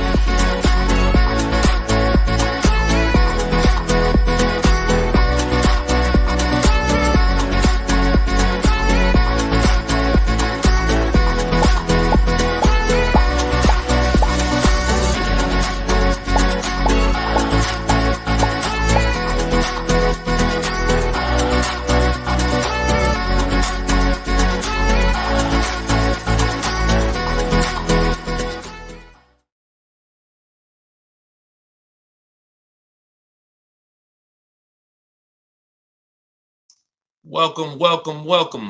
Welcome to Car Shopping Questions and Answers, episode 14. I am your host, Deshone the Auto Advisor. We do these live streams throughout the day. We rebroadcast them. So you may have seen a rebroadcast, but today is our Thursday. Is it Thursday? It's Wednesday. I was saying, what day is it? It's Thursday. Thank you. Our live broadcast, and we do rapid fire Q&A. We are streaming on 4 platforms: TikTok, Instagram, YouTube, and Facebook. So you guys can start taking your questions. Yeah, I see you. I see you, real Zubir. I see you. We're live right now. And whenever you guys don't see the replay banner, that means you're watching a live show. So we do replay these broadcasts all throughout the day so that, you know, if you can't watch them all, you can tell your friends, your family. But whenever you don't see the live replay banner, that means we're live. So you guys can start typing your questions, and we'll be pulling them in from all 4 platforms. So just go to deshonsbook.com, Mr. Silver. I see you on TikTok. The people with the TikTok browser were having a problem getting the book, but some people said they were able to get it on TikTok. So just try typing deshonsbook.com into a browser, and you should be able to access it. So as you come in, start typing your questions, and we'll start getting to them. For those of you, if this is your first time ever on a live car Q&A with us, can you type the number 1? We always like to know who's the first time person, first time ever on a car shopping Q&A with us. Type the number 1. And if you have been here before, then I want you to send I want you to type welcome to the people who are first timers. Reginald, what's going on? I see you, Reginald, on YouTube. I see you flipped apart on Instagram. Sweet Major, I see you. Herman, I see you on Instagram. Real Zubir, I see you. Mr. Silver, welcome back. I see you on TikTok. If this is your first time with us, type a number 1. We welcome you. My name is Deshone the Auto Advisor. As I said, I spent 14 years in the car business from 2006 to 2020, left after the pandemic, never went back to Mercedes, and have been teaching people who are willing to listen how to save the most money, get below market deals, guarantee their best prices, their best interest rate, their best deals, car shopping online, getting bids instead of negotiating. So it is an entirely different science, but we go deep on it here. So feel free to ask your questions, and we'll start getting to them one by one. Everything I'm going to be teaching out of in this stream is out of my new digital book, Cars from Home, 7 Steps to Saving Time, Money, and Avoiding Dealerships. And we're going to put a comment for you guys in the Facebook comments and in the YouTube comments. We just like to get the housekeeping done so we could get right to the show, because you know, once we get to the questions, we don't turn back. We don't stop until the hour is done. So we'll be here for about an hour. So we're posting a question now. Those of you who want the book on Instagram, it's in my bio. It's in my TikTok bio, and you can get yours for 75% off. You won't pay the normal $97 price. So let's get to it. All right. Let's see. We have Instagram. My car is out of repo and it was bad deal from jump. What can I do? Okay, so you got your car out of a repo. All you can do to get out of a car is sell it. That's it. You could sell it. Now normally you might say trade it, but we don't use the words trade here. We use the word sell it. So whenever you are, because you're not going to get the most money trading. So you want to do something we call an equity assessment. You want to find out how much you owe, call your bank. And this is the first step for everyone. If you have a car right now that you need to replace, I want you to stop thinking about trading, and I want you to start thinking about getting bids on it. Okay? No matter what you have, if you have this phone right here and you said, I'm going to trade this phone for something, are you going to get the most money for the phone? Think about that. Think about that. Yes or no? And always stay close to your keyboards, because we dialogue here, okay? I ask you questions. I need you typing fast in the dialogue. If you had this phone right here and you said, I'm going to go trade this phone, that's different than you getting bids on it and seeing what's the most money somebody will pay for this phone. Okay, so that's what we do when it comes to our car buying process. So you're gonna call your bank, find out what you owe, and then you're gonna go to CarMax, Driveway, Carvana, Kelly's Blue Book Instant Cash Offer. Do not use KBB.com. It's a marketing site. And all it is an algorithm. It's algorithms trying to tell you what your car is worth. We're past that day. The world we live in now, we can get offers. And that's what you want. That's all that's important is offers. So Kelly's Blue Book Instant Cash Offer, Car Guru Sell My Car, and AutoNation Sell My Car. That's 6 people who are competing to buy cars every day. And that's where you want to go. Once you go there, you'll be able to see if you have equity, means you could get out very easy. So if you owe 15, but your highest offer is 20, that's a 1-hour inspection. They'll cut you a check and you got the equity. That equity is cash money to you. You put it in your bank, you can use it as a down payment. If you have negative equity, that's a different story. You're going to need to account for that. But the first thing you must do if you are replacing a car is an equity assessment. Okay? That's step 2 in my process. After we decide leasing or buying, and I'm sure we'll be talking a lot about leasing versus buying while we're here. So, all right, let's go. Keep the questions coming and type out your entire question. Try to get it in one shot so that we can see it all. But that's your first step, the real Zubair. Do your equity assessment. If you said you owe quite a bit, you gotta do the equity assessment and get real numbers. Let's get out of the gray area. I know I owe a lot. Oh, I got some equity. Oh, I got some negative equity. Let's get hard numbers so that we can move to the next step intelligently. Okay? Car buying is all about the numbers. Oh, it's still in repo. Then see if you can get the cash to get it out. That's it. I mean, if you can't get the cash to get it out, then what are you going to do? If you've had a car repossessed, they give you some time to come redeem it. You got to come up with the cash. If you come up with the cash, then at least you have a car and you can rebuild your credit based on having a car not repoed yet, but taken, which means you've gone 90 days, past 90 days on your payments. So, but you can build from that. If the car is done, totally repoed, then that's a different story. Now you're going to need to shop for a car with a repo on your credit, and that's going to be a different way to shop. You're going to need I have a couple different ways we do it. First step, we try to get first step would be a company like Limbuzz. They'll pre-approve people with really, really challenged credit, no credit, new people to the country.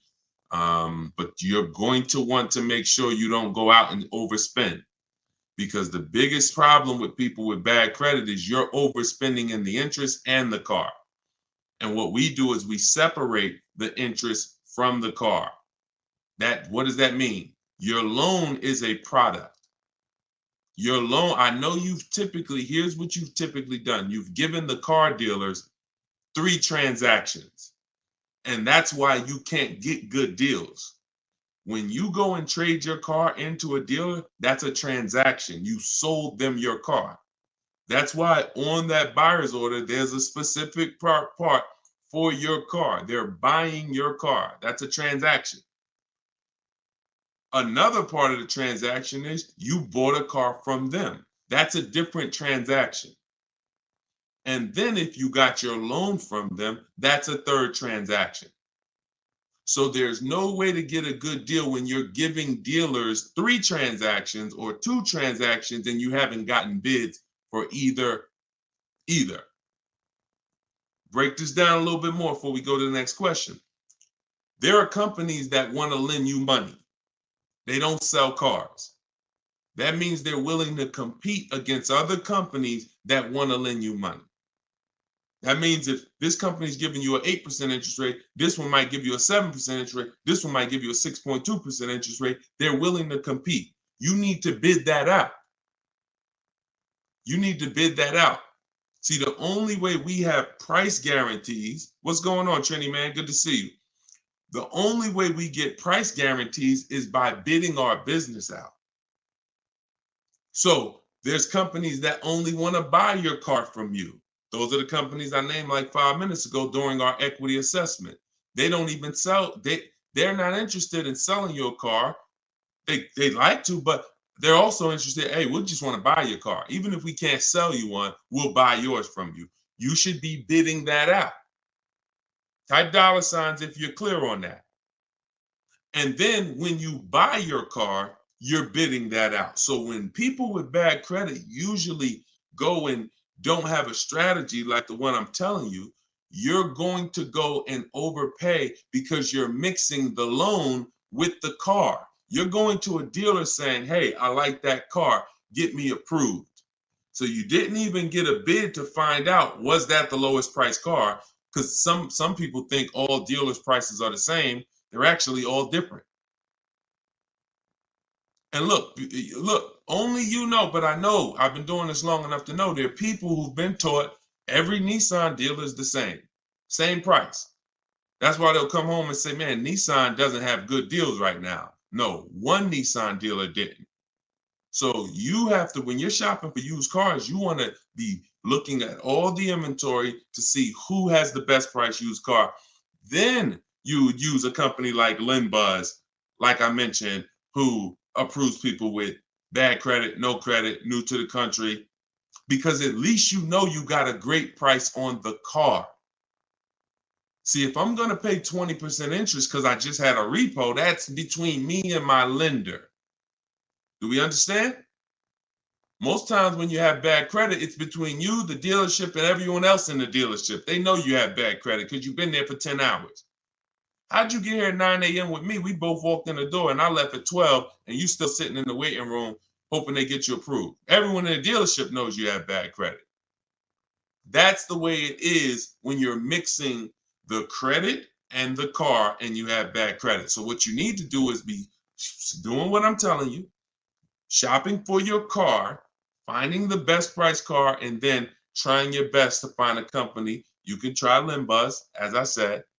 But if you're overpaying for the car, if you're just walking into a dealership that you like, oh, I like that, and you think you're going to just have a good time getting approved, you got to understand, you could overpay by $3,000-$4,000 for the car itself, and then you're going to pay 20%, and you're just burying yourself. And that's what most people are going to do, unfortunately. That's not what I want you to do. Okay?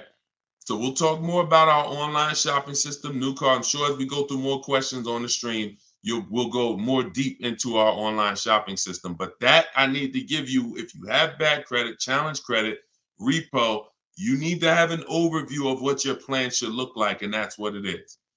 Shout out to the people running the likes up on TikTok. Appreciate y'all. If you could tap the screen every couple minutes, if you're getting value so far, tap the screen. All right, let's go to, I see you, Uncle Hassan on TikTok. Let's go to you and type your questions, y'all. We're going to try to get to as many as possible. 23 Outback Wilderness, 9,000 miles, certified pre-owned. Should I get a warranty and what would be a good price? Well, you bid out the warranty. Multiple dealers. You call another Subaru finance manager. Hey, I got this 2023 Subaru Outback. I just got it. What could you give me? Can you give me your price on the warranty? You bid that out too. Now, that's the only way to know a good price. See, any question, what would be a good price? Only bids answer that. Now, if you try to answer it your old way, you'll have no price assurance. That means you don't know it's a good price. You're just hoping. And I'm not hoping. Nobody who's learning from me, no one who I show you in these shows, if you're going to do well, you're not going to hope anymore. Hope is not a strategy. I hope I didn't overpay. I hope that was a good price. I hope I got enough for my old car. I hope I got a good interest rate. You understand? That's actually a little buyer's remorse. And we eliminate that. And the way we eliminate it is through bids. So should you get the warranty? Let's talk about that. So here's an extended warranty question. Uncle Hack from TikTok is asking, should he get the extended warranty on this vehicle? So here's what it comes down to. How expensive, how likely is it that things will go wrong with the car, and how expensive are they when they go wrong? Because all an extended warranty is an insurance product. It's an insurance product, which means you could pay $2,000 and not use it. Just like auto insurance, right? We pay for it every month. Sometimes, most times, if God bless us, we don't use it. There's no accidents. There's no reason for us to use it. So with an extended warranty, you're trying to measure your risk and say, okay, what's the likelihood of me using this? And I got to use it enough to get all my money back and more. So if the warranty costs me $2,000, I don't want to just get $2,000 in value back, because if that's the case, I could have just, not paid for the warranty. So does the car have a high repair cost? You want to go to Google and type in Subaru Outback, the vehicle you got, repair costs. This is something that we do when we're considering extended warranties. This is step 6 of my process. Sounds like you already got your car. You've already locked up your deal. So this will fall under the paperwork and protection phase. My book is 7 steps. Step 6 is paperwork and protection right before delivery. These are the things we're trying to see. Do they make sense for us to get based on our situation? So with the car, if you see that Subaru you're getting has a high likelihood of repairs and a high expensive repair cost, then you may want to go ahead and get the extended warranty. Now, if you see that the repair cost on that is low, and you could just, again, type in repair. And also, I hope you typed in longevity. But longevity is something that's above and beyond repair costs, because longevity is when we're looking 100,000 miles, 150,000 miles. What are people saying about these cars? So the repair costs are more over the next 3, 4, 5 years. What is it going to look like? So if you see that this vehicle has higher than normal repair costs, then you may want to go ahead and get the warranty. But if not, then you may want to just keep that $2,000 or whatever you would spend.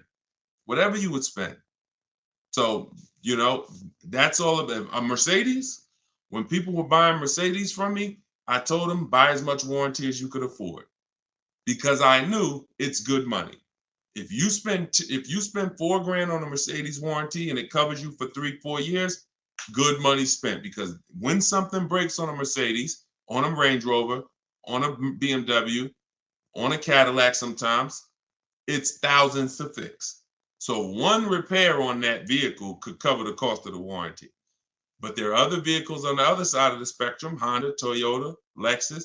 There are plenty of vehicles on the other side. Mazda does well. So you want to see where your vehicle is, where your specific vehicle is, and that's how we're assessing our risk. Everything we're doing with an extended warranty is a risk. It's a risk assessment. There's no hard rules, no hard yes. It's literally just trying to assess your risk and making the best choice you can. Okay, Peter, what's going on? Peter from TikTok. 2022 Pacifica, 51,000 miles. Didn't get the extended warranty. Should I try to move the car, keep it long? 2022, I'm guessing it's not a 2022. Are you saying it's a 2022? Did you type that correctly? I didn't even know Chrysler was still making the Pacificas. Listen, there's a hard rule, y'all. Look, who knows what this is? One word if you've seen this before. One word if you've seen this before, you got a free copy of my book. Who knows what it is when I do this? Let me see who's the first person that's going to say. Hold on. Because I know most of you are first timers. If you're a first timer here, type the number 1. But if you know what this is when I pull this out, one word. Come on, all right, I'm not going to butcher your name. But yes, you got it. Elutrio. Depreciation. So I want you to send me an email. If you're on my email list, I think you are, because you got the notification of the broadcast. Send me an email, and we'll need your email. We'll send you a free copy of my digital book, Cars from Home: 7 Steps to Saving Time, Money, and Avoiding Dealerships. Because you're on point. This is depreciation. Whenever we think about replacing a car, this is how we have to think about it.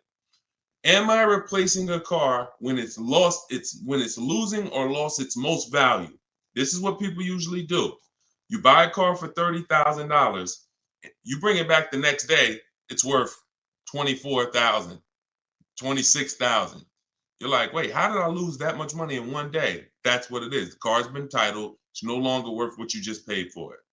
So, and the more you overpay, the more you lose, because it doesn't change. You could, if you overpay because you don't have any strategy and you end up paying 33, that car's still worth 26. That car's still worth 25, whatever it was going to be. But a year later, you buy a car for 30,000. What's it worth a year later? What's it worth? What if you buy a car right now for 30,000? What's that car worth 1 year later? Average miles. So we're answering Peter's question because he's asking, should he be replacing his car? And then every one of you who are not keeping your cars 8 years, you need to be thinking like this, because I'm about to show you that you're losing a lot of money by not leasing. Thousands of dollars. Okay. I don't think it's worth 10,000, Ken. You buy a car for 30,000, a year later it's probably worth 22 with average miles, 23 with average miles driven. That's the unseen expense. That's depreciation. Goes down like this. So you lose big percentages of your car's value every year in the form of equity. So whatever your car was worth today, a year from now, if you just recently bought it, you're going to lose a large percentage of the value. This is why when people say, and you might have said it, well, I don't lease because I like to drive as much as I want. I don't want to pay for the mile. Well, first of all, you can lease up to like 30,000 miles a year. Second of all, you pay for the miles whether you drive the car or not when you buy it. Well, let's go deep on this. If you park a car outside your house right now and you leave it there for 1 year, never drive it, you come back a year later, it's not worth what it was, right? Right? Right? Right or right? Okay, I want to make sure y'all following this, because everyone who hasn't seen this lesson on depreciation, you need to burn this into your brain. It's very simple. It's a high school kid could understand what we're about to go over. So a car that you bought for 30,000 this year is going to be worth 23,000 next year with average miles, and then it's going to be worth 18,000 the next year, and then it's going to be worth 16,000 the third year, and then it's going to be worth 14,000 the fifth year. It's going to keep going down, but there's going to come a point in time where it's no longer losing that much money. Who has a car outside right now? If you've had it for at least 8 years, tell me how many years you've had it outside right now. Type the number of years, not if you've had it for at least 8 years. Because I want to let Peter know that if he's not keeping his car for at least 8 years, he should be leasing. He should be shopping for great lease deals, not great purchase deals. And there's no way for you to get a great deal if you purchase when you should have leased. It's no way. And I'm going to show you that too. Okay, so tell me, let me know. Let me see. How many years have you had the car outside? So Al, I see you've had it for 14 years. Let me know. Who's had a car outside? Tell me the number of years. Greg, I see you, 5 years. Shakita, I said more than 10. Gigi Sweet Treats, I see you on Instagram, 9 years. Jose, 20 years. Okay, Jose on TikTok with the 20-year car outside. Helen, 10 years. Sprice on Instagram, 12 years. Okay, this is what you got to understand. All these people that you're hearing answer, if you are like not an 8-year, 10-year, 12-year, 20-year person, they're not like this with their depreciation anymore. They're like this. What does that mean? The same amount their car is worth today, a year from now, it's going to be worth about that. If their car is worth $7,000 today, it's going to be worth probably $6,500 a year from now, $6,600, $6,700. This is the only benefit of purchasing compared to shopping for great lease deals. So if what you're doing, you heard me 3 minutes ago talk about the money you're losing when you buy these cars in the short term, 10,000. You're losing 1,000, 5,000 this year, 3,000 this year, 20.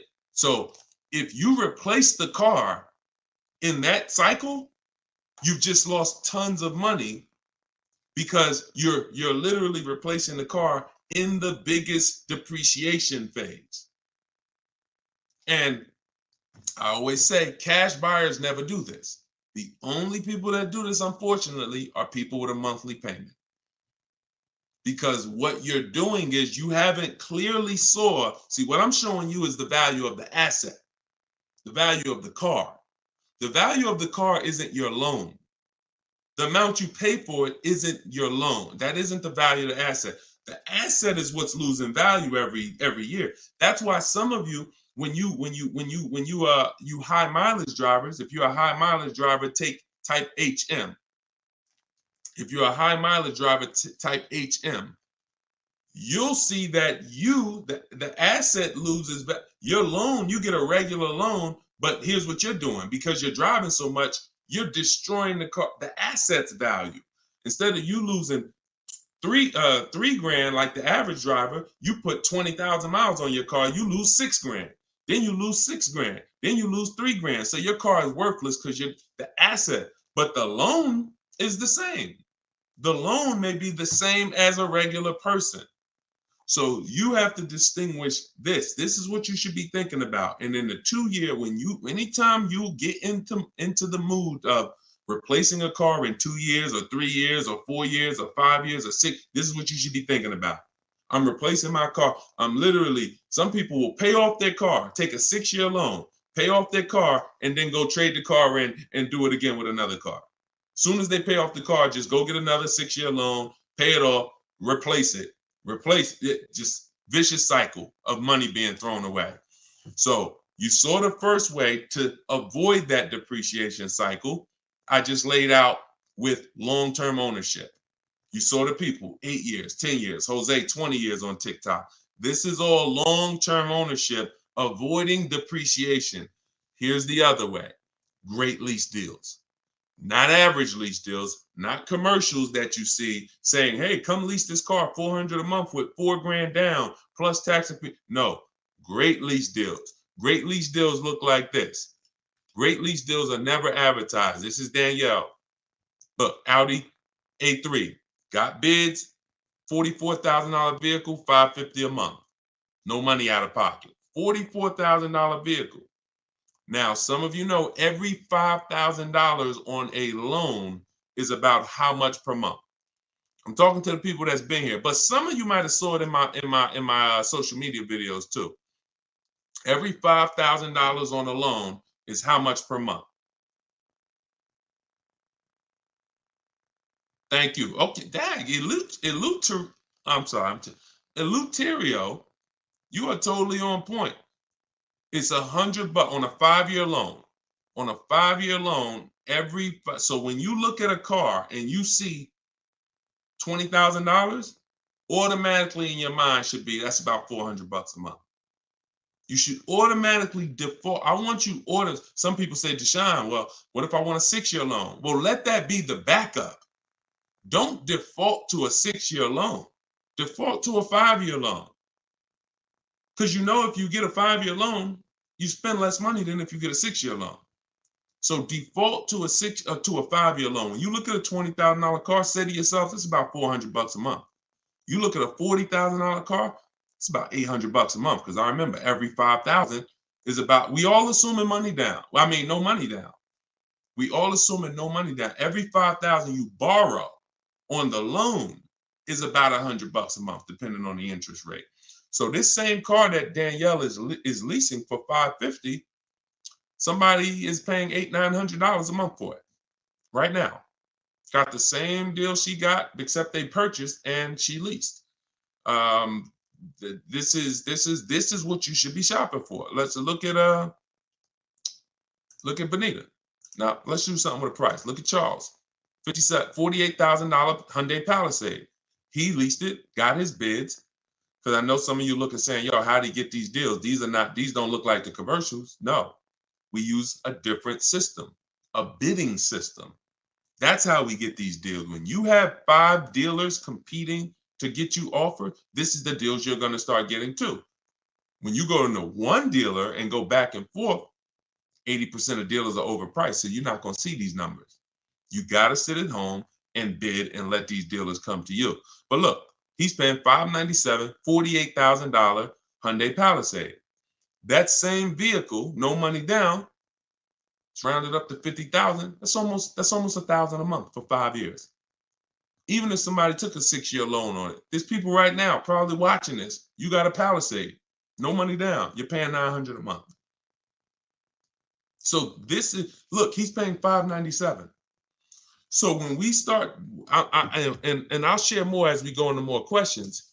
When you look at what I just told y'all, I told y'all this is the danger zone right here. You want to be over here 8 years or more, or you want to be over here shopping for great lease deals. You don't want to be purchasing, owning cars, replacing cars in this period, 2 years, 3 years, 4 years, 5 years. You are losing the most through depreciation. And somebody who's leasing is just really keeping thousands of dollars more in their household, driving better cars than you, because they're not putting the kind of money into a car you're putting in. They're only paying their little monthly payment, driving brand new cars, and paying a small amount for for their usage. The people over here that have kept their car 8, 9, 10 years, they're keeping thousands in their household because they paid off their cars. Now their car's no longer depreciating, and they can just do what they want with it, have it in their household, and they've won. You in the middle are the ones that's losing, and you got to get out the middle. That's what I'm trying to tell you. It's the cute face, the mileage you pay for no matter what. Cute face on TikTok said the mileage though. You see, the problem is you've heard people who got a 10,000 mile a year lease knowing they should have got a 15,000 mile a year lease. Let's really get to it. People, I've watched them, I don't know why, go in knowing they drive 15,000 miles per year, but yet they sign a 10-year lease, a 10,000 mile a year lease. It's the most, you want to not enjoy, you want to mess up your lease, then they blame the lease. I'm not saying this is you. If you drive 18,000 miles a year, you get an 18,000 mile a year lease. I had a guy come in, some of you know the story, when I was a manager at Hyundai for a couple weeks. Wasn't for me. I left after 6 weeks, but I got a chance to see something there I'll never forget. Guy came in, he was returning his lease, and I was helping him do the paperwork. I said, I looked at his mileage. He had like 72,000 miles on it. I said, you leased this? He said, yeah, I'm in sales. That's all I do is lease. I said, oh, that's crazy. He said, yeah, I drive like 25,000 miles a year. I pay my lease payment. I bring that car back every 3 years. I just get a new one. I said, wow. Because I know what he was, I knew what he was avoiding, because I've had people come in, that kind of mileage on their cars worthless. They still owe a ton of money, 10 grand, 12 grand, negative equity all the time. So their car's worth 10, but they owe 20 on it because the mileage has 120,000 miles. It's ridiculous. I see it all the time. So when I went and I did his paperwork, I saw he was only paying like $150, $175 a month more than a normal Hyundai Sonata. So if a normal Hyundai Sonata was leasing for $350, he was only paying like $525 or whatever it was. Whatever the number was, it was less than $200 more for him to drive as much as he wanted to drive. So it makes no sense to literally get buried in negative equity because, I'm going to buy my car. It changed my perspective. That's when I started telling my high mileage clients about high mileage leases, because you pay for that's what you got to understand. You pay for the mileage whether you buy or lease. If you lease, you are trying to make your deal upfront for the usage. If you buy and you drive 25,000 miles a year, look, this is the normal driver. This is the normal driver. This is the high mileage driver's vehicle value. So that car was worth 40, but you put 75,000 miles on it in 3 years. Now the car is worth 20. You killed $20,000 of value in 3 years because you're a high mileage driver. So you pay for it. That's why I call this the unseen expense. Depreciation is the unseen expense. And those who want to win, you need to account for it. You need to base your vehicle purchases off of it. If you are a short-term person, 3, 4, see, we've heard that term, right? Depreciating asset. What does that mean? The last 10, 15 minutes, I've clearly told you this is what that means. It doesn't mean, oh, it just goes down in value. That means if you are buying an asset that goes down in value, whether you use it or not, and the more you use it, the more it goes down in value, then you need to plan your purchase of it accordingly based on how long you're going to keep it. But I'm also telling you that the depreciating asset eventually stops depreciating a lot. That's the people we talked about 10 minutes ago. 8-year, 10-year, 12-year people. Eventually, the depreciating asset stops depreciating a lot. You want to make sure that is your reward. Come on. If you get value out of this, type dollar signs, because that's gems. If you understand that my only purpose in buying a depreciating asset is to get to a point where it's not depreciating that much anymore, and that is my reward for paying all that money. That's my reward. I paid all that money to own this car, but it's paid off now. Now, here we go. It's not depreciating that much no more. I can keep it. And hopefully, I'm going to keep this thing till one day it doesn't drive. That is the purpose of a purchase. There's no other benefit. Everything else, if you like Deshone, no way I'm keeping the car 8, 10, 12 years. You should be shopping for great lease deals. It's not even a question. Not even a question. All right. We had to go deep on that. So Peter, let that be your guide. Everything I'm teaching you guys, this is in my book, Cars from Home, 7 Steps to Saving Time, Money, and Avoiding Dealerships. It's a digital book. I have a link in the comments for you guys. I have the banner up here so you guys can scan it. If you're watching us on TV, you can scan it and you can get your book for 75% off. It's normally $97, but part of our launch, our welcome offer, everybody, you can get yours for $24, but you only got 30 minutes. Once you visit that site, deshonesbook.com, that timer starts ticking, and once it gets down to 0, price goes back up to $97. So get your book, and yes, YHLDQ. All right, you got a lot of letters in your name on TikTok. Bravo, there you go. Plan properly, execute as such. There we go. There we go, Carla. See, you're getting it. Depreciation is the unseen expense. Yes. I love it. It's clicking. All right, let me go back to Instagram. Let's see if we got any questions on Instagram. Hold on. Type your questions on Instagram. Let me pull another one in from, hold on. Let me pull another one in here. Hold on. Claudia. I bought your book. When calculating offers on your calculator, do you put the initial MSRP or the MSRP with the added fees and the cost? Always the MSRP. Always the real MSRP. I don't care if a dealer has added costs. When we're comparing offers, we are only comparing other, because every dealer doesn't have those fees. So you're trying to you're trying to gauge value. So always use the real MSRP. And y'all know that I share this a lot on the show lately, just so you guys know, because it can be confusing. Whenever you see the MSRP on a window sticker, if you're shopping your lease deals the way we teach you to shop them, this is the total MSRP right here. It's the total MSRP right there.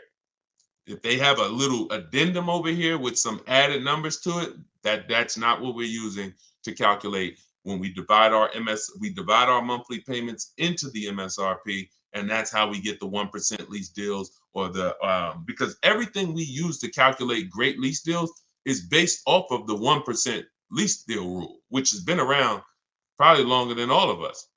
The 1% lease deal rule said if your lease payment was 1% of the MSRP with no money down, 12,000 miles per year, you got a steal.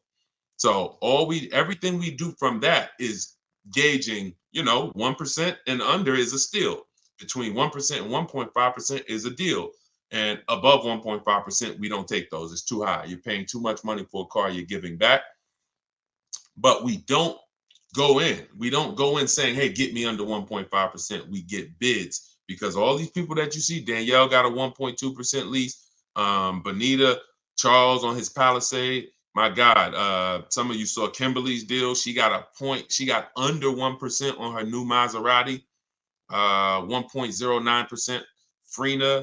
Frina got her Jeep. Look, 0.88%, staying $579 a month, $65,000 MSRP on her Jeep. This didn't. If they would have went in targeting, hey, yeah, get me here, then they would have lost. If they would have said, man, get me to 1.2%, they would have lost.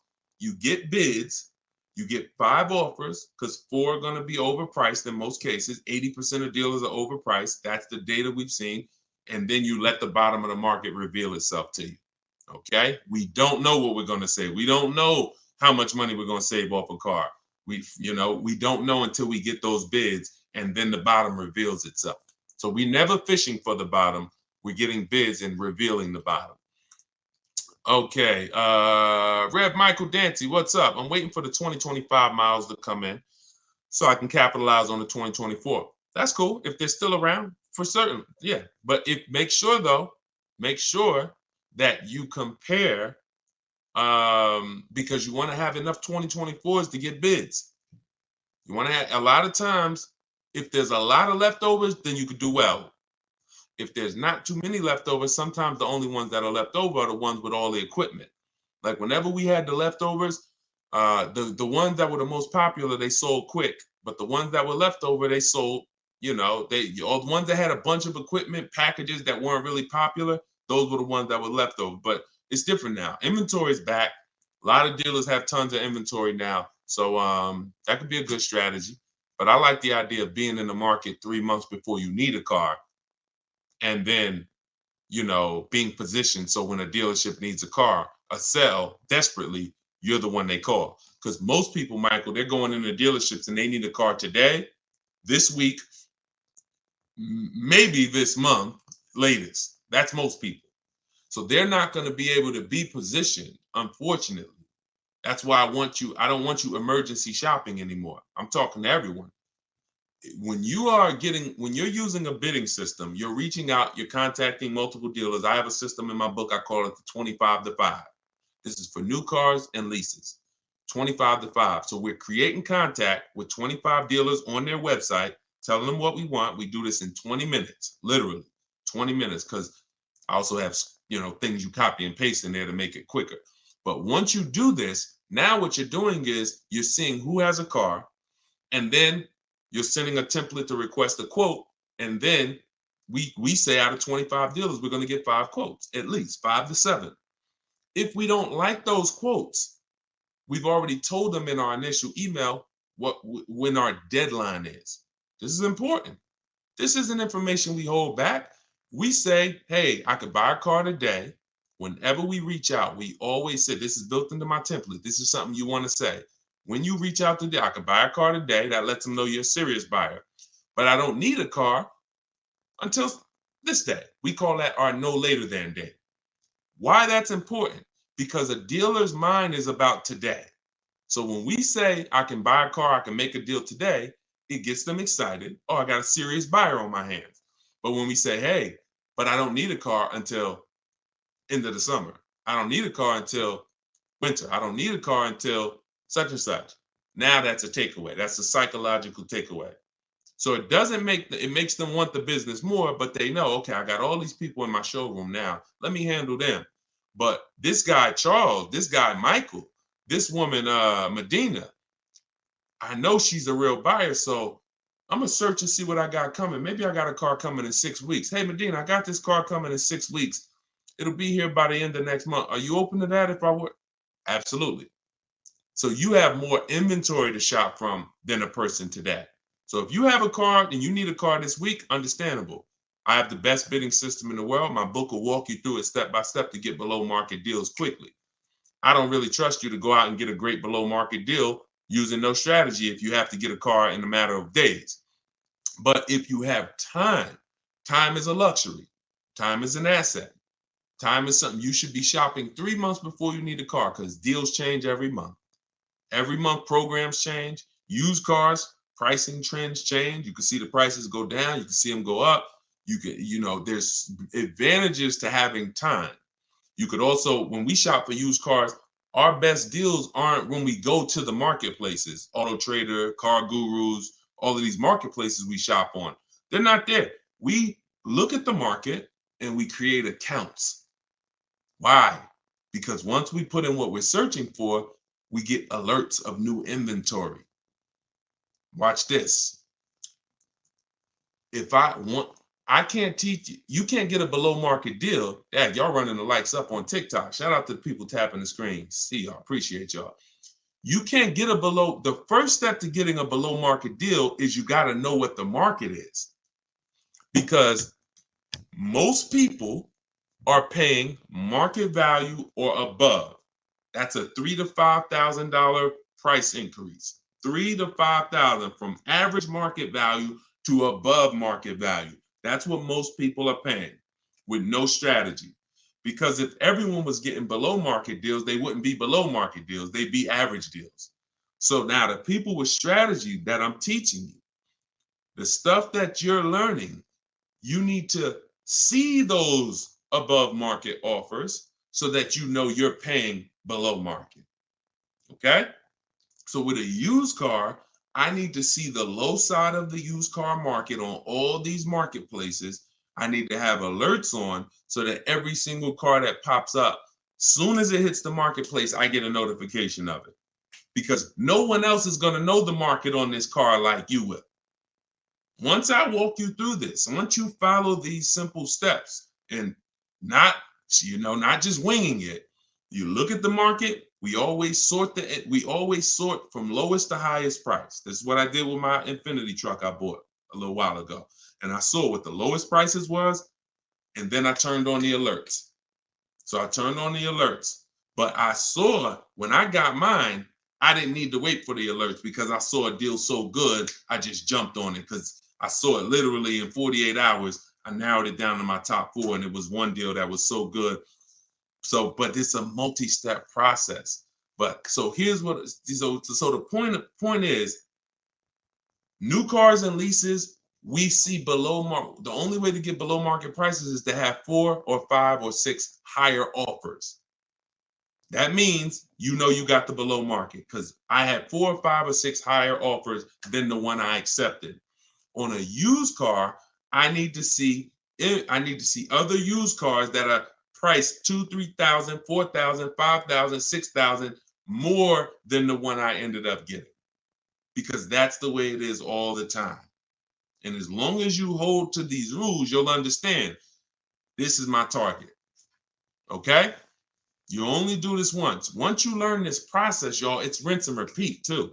It's harder the first time because this is not my first time. I didn't even know I needed a strategy to shop for a car. But now you see, if I want to save thousands of dollars, get below market deals, I need a strategy. But once you do it, this thing, that's why I can do it in my sleep, because I've done this 10, 15 times for myself. I've done it for other people, and I've taught a lot of people to do it. Trust me when I tell you, this is not rocket science right here. Tiffany got my book, and she wrote me, she just saved $6,300, $6,500 off her 2024 Mazda she just got. So, but it's a mindset. Bigger than the techniques. Let's get back to the questions. But bigger than the questions is your mindset set up and focused on below market deals and bids? That's, if I had to narrow it down to 2 things, below market deals and bids.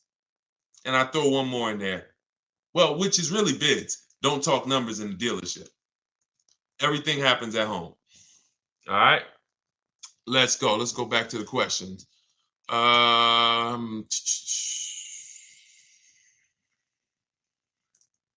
right. Queens Medina says, so it's not a whole lot of Mazda dealerships in the area for competition. Go wider. Go wider. Go on the website, put your zip code in, go wider. Look, you don't think the dealers know that in your area? So if a dealer knows it's only 6 Mazda dealers within a 30-mile radius, you don't think they know that? Not going to get aggressive. They don't expect someone to drive 100 miles to go get their Mazda. Shonda was getting a Volvo a year ago. I remember this young lady. She was in my, and anyone who wants to know more about my actual video program, my coaching program, you can go to my bio after. Sometime you can attend my free masterclass, Everything You're Doing Wrong, Buying, Selling, and Leasing Cars. That's a 1-hour class. We go very deep, but I got slides, leasing versus buying, very deep. And, but she's in my program. So, but the steps are the same. See, my program, 7 steps. My book, 7 steps, same thing. Just get in where you fit in. So she said, she's in Northern California. She said, Deshone, I'm said I'm shopping for this Volvo. No dealer in Northern California came close to this dealer in Southern California. They're saving me like $3,000 above my best deal I got so far. So she had some discounts already. I think her biggest discount was like $3,000, and this dealer was willing to do like $6,000 with all the rebates below MSRP. I said, so what are you gonna do? She said, I just got a plane ticket. It was $70-something. I said, that's what I would do. I would be on a plane, going to pick up my new car, knowing that this $75 just saved me $3,000 on a plane ticket. We got to be willing to go wide, and that's the science of shopping from home. We don't care. Sean saved $20,000 on his F-150 truck. Some of you saw him. So if you're new to the show, you've never seen him. But F-150 Lightning XLT, $73,000 truck. He saved, 15.5 plus 49, a little over $20,000, $20,500. But one thing he said, which is important, I said, is this the best offer? Because listen, I didn't know. Could have been more. We could have got more. I said, I haven't seen the other offers yet, but I'm assuming you got at least 5. You're saving over $20,000 on this with the discount and rebate. But the only way to know that this is the best deal is to compare to the other offers. Is this the lowest? If so, slam dunk. He said, guess I could have put a little more info. Yes, I got about 15 quotes. Couldn't find anything under MSRP. Follow me. He said, I expanded my search to 150 miles outside my area to find this deal. I'm going to another state to pick this up, which is something I never would have thought of before. You think he cares about shopping across state lines anymore? You think you get what I'm saying? So it's a program way to shop that makes the dealers money. And in order for you to save all the money, you now have to step out of that program and let everybody else run that old way. Let everybody else go in and go back and forth with one dealer and think they won. Let everybody else do that. You are going to break away from that, and you're going to sit at your house, and you're going to use a computer or phone, and you're going to have these dealers bidding, and you're going to see the most money you've ever saved in your life, and you're going to have price assurance, guarantees. I always say, if I ask you when you get your car, hey, bet me $500 I can't get a better price than you just got right now. Most of you would say no, but Sean would say, man, bet me. Let's go. If you find a truck more than what I just got, anyone who's using a bid, when you get your bids and that's the deal you accept, Tiffany, when she just got her Mazda, she got bids. If I was to bet her, she said, yeah, I'll take that bet. Because I know I saw a lot of offers. I know I did 25 dealers. I know you ain't going to find something better than what I got. And that's what I like. That's what I want for you. Okay? So forget about your area, Queen Medina.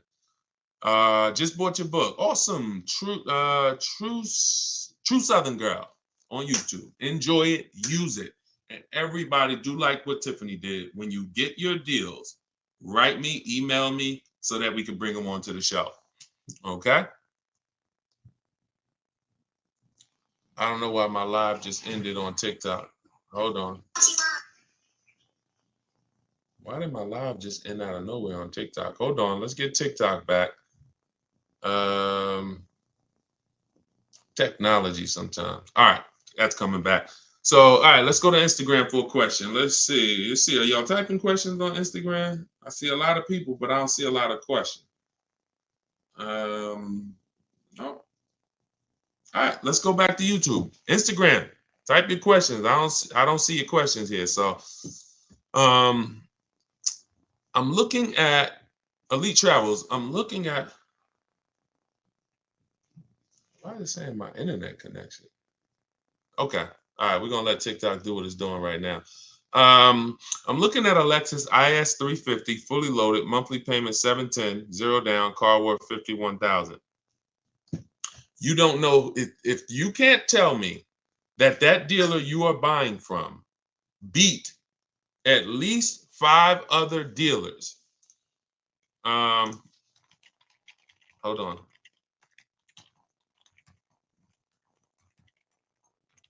Hold on one second.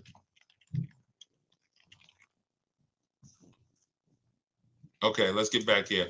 Okay, so you have a price on this car. Now, the only way I'm gonna tell you, just like I said to Sean, I don't care what. Now you're going into monthly payments. You're not talking about the price of the car. The price of the car is what you should be separating from the monthly payments.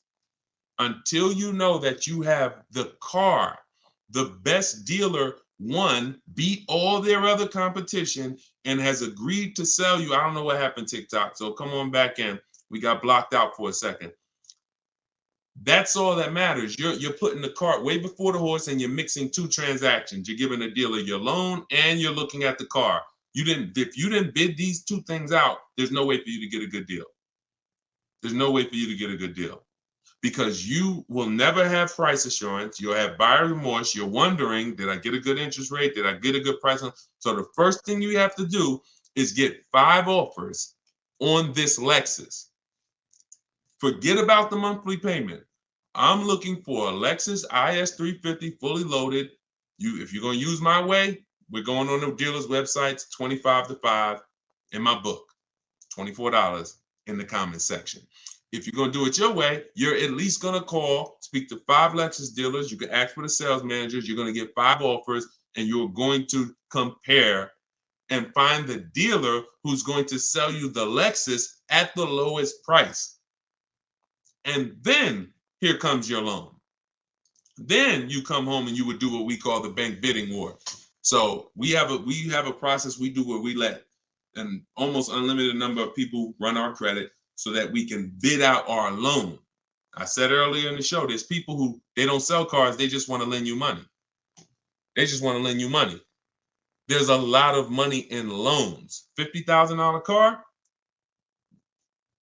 1 point on the interest rate is probably $1,500. 1 point. Might be even more than that, quite honestly. 1 point. So that means if you end up with a 7.29 interest rate, but you could have got a 6.29 interest rate, that's probably $1,500 at least. God forbid, 2 points. 2 points. So we take the shopping of our loan just as serious as we take the shopping of our car, but we separate them. And so when you come home, after you seal your deal with the best dealer, you reserve the car, say, hey, great, we already got my business. You got the business. I'm now going to get my loan.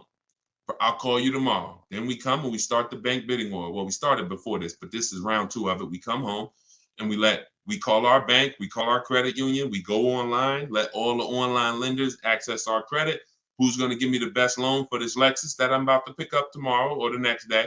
Now, out of all of those people competing, we take the best loan and then we call the dealer and say, hey, this is the best loan I got. If you guys can beat it, I'll give the business to you. That's the bank bidding war because the dealer has another 5, 7, 10, 15 banks that he gives a lot of business to every month that he wants to see if he can beat that and earn your business on the loan. You want people fighting for your business. Everything is a fight. Everything is a fight. So that's what you want. All right. There you go. It's the biggest thing. I used to call these the 3 pillars of great car deals. Who you buy your car from, who you buy your car from, who you get your loan from, who you sell your old car to. You have to bid out each one. And that's how you guarantee you got the best deal. You can't give the dealer all 3 of these and you just work this out for me. No, it's too much money in each of those transactions. And once you do this, you'll see it's easy. Nothing I'm telling you is hard. All right? Nothing that I'm telling you is hard. All right? Vince, I see you. Wait, did we get any questions on Instagram yet? Okay, hold on. Let me see. Because I said I'd go to Instagram next, and then I got you. Looking to purchase a mobile grooming van. Can these steps be used for that? Certainly. Only thing I would tell you with a business is make sure that your loan, well, you're not a high mileage driver, so absolutely. Anything where you're purchasing a vehicle, new, used, leased, I'm the best resource in the world.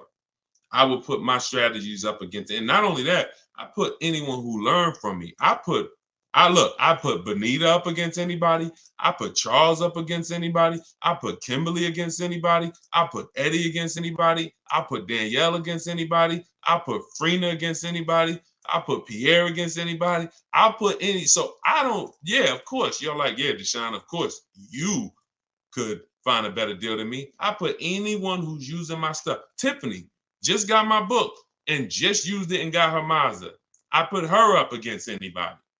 Because once you learn to get bids, it's a science. Once you learn, you're going to get better deals than anyone who's not getting bids. Always. Because you're going to talk to the same dealers they're talking to, and you're going to talk to a lot more other dealers than them faster than them. So the name of the game is bids. So for all of you who just jumped on, everything I'm teaching is out of my new book, Cars from Home. 7 Steps to Saving Time, Money, and Avoiding Dealers. You can get your copy for 75% off. It's normally $97, but you can get it for $24 for 30 minutes. When you go and visit my website, deshonesbook.com, and once that timer hits 0, though, it goes back up to $97. So you can get it in the comment section on YouTube or Facebook, or in my Instagram or TikTok bios. I have a website there. You click the website and then click the button for the book. All right? $97 is still a great price. I just couldn't price my book the same as everyone else's. I mean, I can't price my book the same as daggone novels. Shout out to the people who write novels, but I knew this is going to be a financially life-changing book for the people who use it. I just said, okay, but we do a special. So it's normally $97, but we do a special. What websites do you use to get bids? Great question, Drive Greens, Ride Harley, Instagram. New cars, we're going straight to the dealer's website. We're connecting with 25 dealers in 25 minutes, copy and paste, sending all of what we want. Then we're getting the bids from the dealers' websites. With all our communications is done through email, and we always set up a separate email. We never mix personal email, business email with cars, because we're talking to too many dealers at once, keeping our conversations organized. We cannot do it mixing personal and emails. We also get a Google Voice, so that we don't have to take phone calls, because there's no talking in our system to car salesmen. There's no talking. So there's no reason for us to be on the phone with a car salesman, talking numbers. We don't do it. So those of you who like Deshone, I like that. I don't like to talk. I don't want to talk to car salesmen. You're going to love this. All right. So if you're watching us on TV, you can scan that QR code to get your book as well. On a used car, though, we are on the marketplaces. See, my used car strategy is called the multiple marketplace strategy. It's different than our new car strategy. The multiple marketplace strategy is for is when you're going everywhere used cars are. You're going to cars.com, Carfax, Auto Trader, Car Gurus, Driveway, Carvana, CarMax, eBay Motors. And then we're narrowing down from there. I spoke a little bit about that earlier in the stream. So it's 2 totally different systems, 2 totally different shopping strategies. All right. And let's pull that in. Hi, is Limbuzz to credit acceptance? No, Limbuzz is not credit acceptance. I don't believe they are. I think Limbuzz is a startup. They recently started that company a couple of years ago. Vince, I have a 2013 Volkswagen Jetta. Oh, it's 6,000 negative equity, low credit score. Can I sell it and get a new truck? First thing you want to do is the equity assessment, because I don't know where you're coming up with that 6,000 negative equity number. There's only 3 ways to get out of negative. There's only 3 things you can do for all of you who have negative equity. 3 things. And most of you should be transitioning to a lease, because the cause of your negative equity is not leasing, but trading in cars. Look. When you trade in your cars or replace your cars in this cycle while you still have a loan, that's the formula for negative equity. Because you lost so much value, but your loan didn't get, your loan's still moving like this, creeping. But your car's value drops like a rock. So 3 things you can do with negative equity. You can either get the bids, call your bank, get your payoff. Then you're going to get the bids from the highest bidders. Kelly's Blue Book, Instant Cash Offer, CarMax, Driveway, Carvana, AutoNation, Sell My Car, and Car Guru Sell My Car. 6 bids, 3 from local dealers and 3 from online car buyers. That's done in like 20 minutes. That's our equity assessment process. See, we're bidding out to see the most money someone will pay for our car. We're not going to a website, putting in 3 things and, oh, your car's worth $30,000. That means 0. It's trash. We are going through these 5-minute appraisals, telling them about our car, and then getting offers. Then we see where our negative equity is. Now, whatever your negative equity there is, that's the smallest amount you're going to have. I would pay the difference. If I had the cash, that is what I would be doing, paying the difference. Because when you can't pay the difference, you must now trade. This is the only time we trade. The only time we trade a car is when we have negative equity, because we need the dealer who we buy the car from to wrap our negative equity into our new deal. So that's the only time. So if we can't pay the difference after we do the equity assessment, now we're going to now look for our new car. Let's put our old car on hold. I saw my equity, negative equity. I can't pay the difference. Now I'm going to move in to shopping for my replacement car. Once you get your bids, now you look up and you say, okay, this is the dealer that's going to sell me the new car for the lowest price. Now, once you find that, now you're bringing your car over and you're asking them, hey, what could you guys pay me for this? I'm going to add this car to the deal, or have them look at the car, because now don't expect them. You're going to have a higher amount of negative equity, because they're not going to be able to beat the highest offer. If CarMax was the highest offer, they were paying you 20 grand. The dealer who wins your business is not going to pay you 20 grand. It's not worth that to them. They might give you 17. They might give you 18. So don't say, oh, well, CarMax was going to give me this. That's why I told you step 1 is to pay the difference, because those are the highest offers we're going to get. Then if you can't, you bring your car over. But if you have too much negative equity, you're going to have to, you can't do that deal. You can't slap 10 grand of negative equity on a $30,000 car. The bank won't approve it. It's something called loan to value ratios. So when the bank sees, okay, this car is worth 30,000, they're buying, but they're asking us to lend them 40,000. Why? We're not going to do that. You can have a 900 credit score. That's why I call negative equity the bad credit for people with good credit. Because too much negative equity, you'll leave with no car. The bank can't do it unless you put money down. These are also the only scenarios where you must put money down. You can't do a no money down deal, because they're telling you the bank won't approve all of that. So in order for you to get this approval, you got to come up with like 3 grand, because you have too much negative equity. But you still need to bid out who you're getting the car from, because if you bid out, now pay attention here, very important. When you get bids on who you're getting the car from, you never know if that car has rebates on it. You never know if you're going to get how much of a below market deal you're going to get. And the more below market deals you get, the more room you have to bring negative equity over. See, if someone's buying a $40,000 car, but they got it for 35, let's use Tiffany, for example. Let's use Tiffany. This is a perfect example, and I've never done this before, but I'm glad. So Tiffany bought a $44,000 vehicle. She got it for 65. She got 6,500 off. So now the bank will lend, usually with good credit, 20% above that MSRP. So if her car was 44,000, the bank will lend an additional 9 grand above that number, above the 44. So she got such a good deal.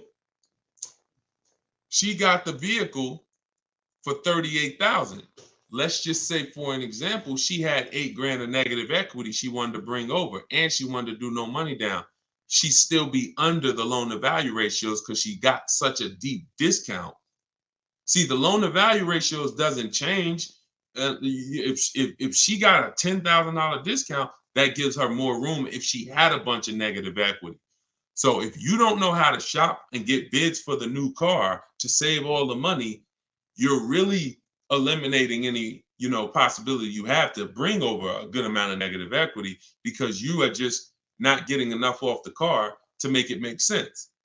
So that's why even when you have negative equity, if you can't pay the difference between the car and the online bidders, you still want to take the second part, which is getting bids for whoever's going to sell you the car seriously, because if you don't get a good discount and you try to slap all that negative equity over, they're not going to allow it. And then you're stuck. Or you're not stuck, you just need to stay in that car and pay down the balance more. So those are the solutions for negative equity. And then the biggest thing is stay out of it. Stop buying cars that you're not keeping 8 years. Start getting great lease deals like we teach, and you won't have this problem. Everything we talk about, y'all, is in my new book, Cars from Home, 7 Steps to Saving Time, Money, and Avoiding Dealerships. It's everything I teach in a step-by-step way. Lease deals, selling cars, selling leases, getting new cars, getting used cars, bad credit, high mileage drivers, all in there, broken down into 7 steps for different types of people. So it's normally $97, but I'm gonna post the link in the comments for you guys on Facebook. All right, and YouTube, there's the comment for you. And if you're on Instagram or if you're on TikTok, it's in my bio. You click that link. As long as that timer didn't hit 0 yet, you got your 75% off. You can get yours for $24. And this is what we do all day long. Insider strategies, get through as many as we can. We've been on for about an hour and 15 minutes, so we'll wrap for today. When you see the rebroadcast, make sure you tell your friends about it. We rebroadcast these shows all day long, so even if they couldn't join us live, they can get value from the rebroadcast, all right? I'll see y'all in the next stream. Shout out to y'all. Have a great evening. God bless you.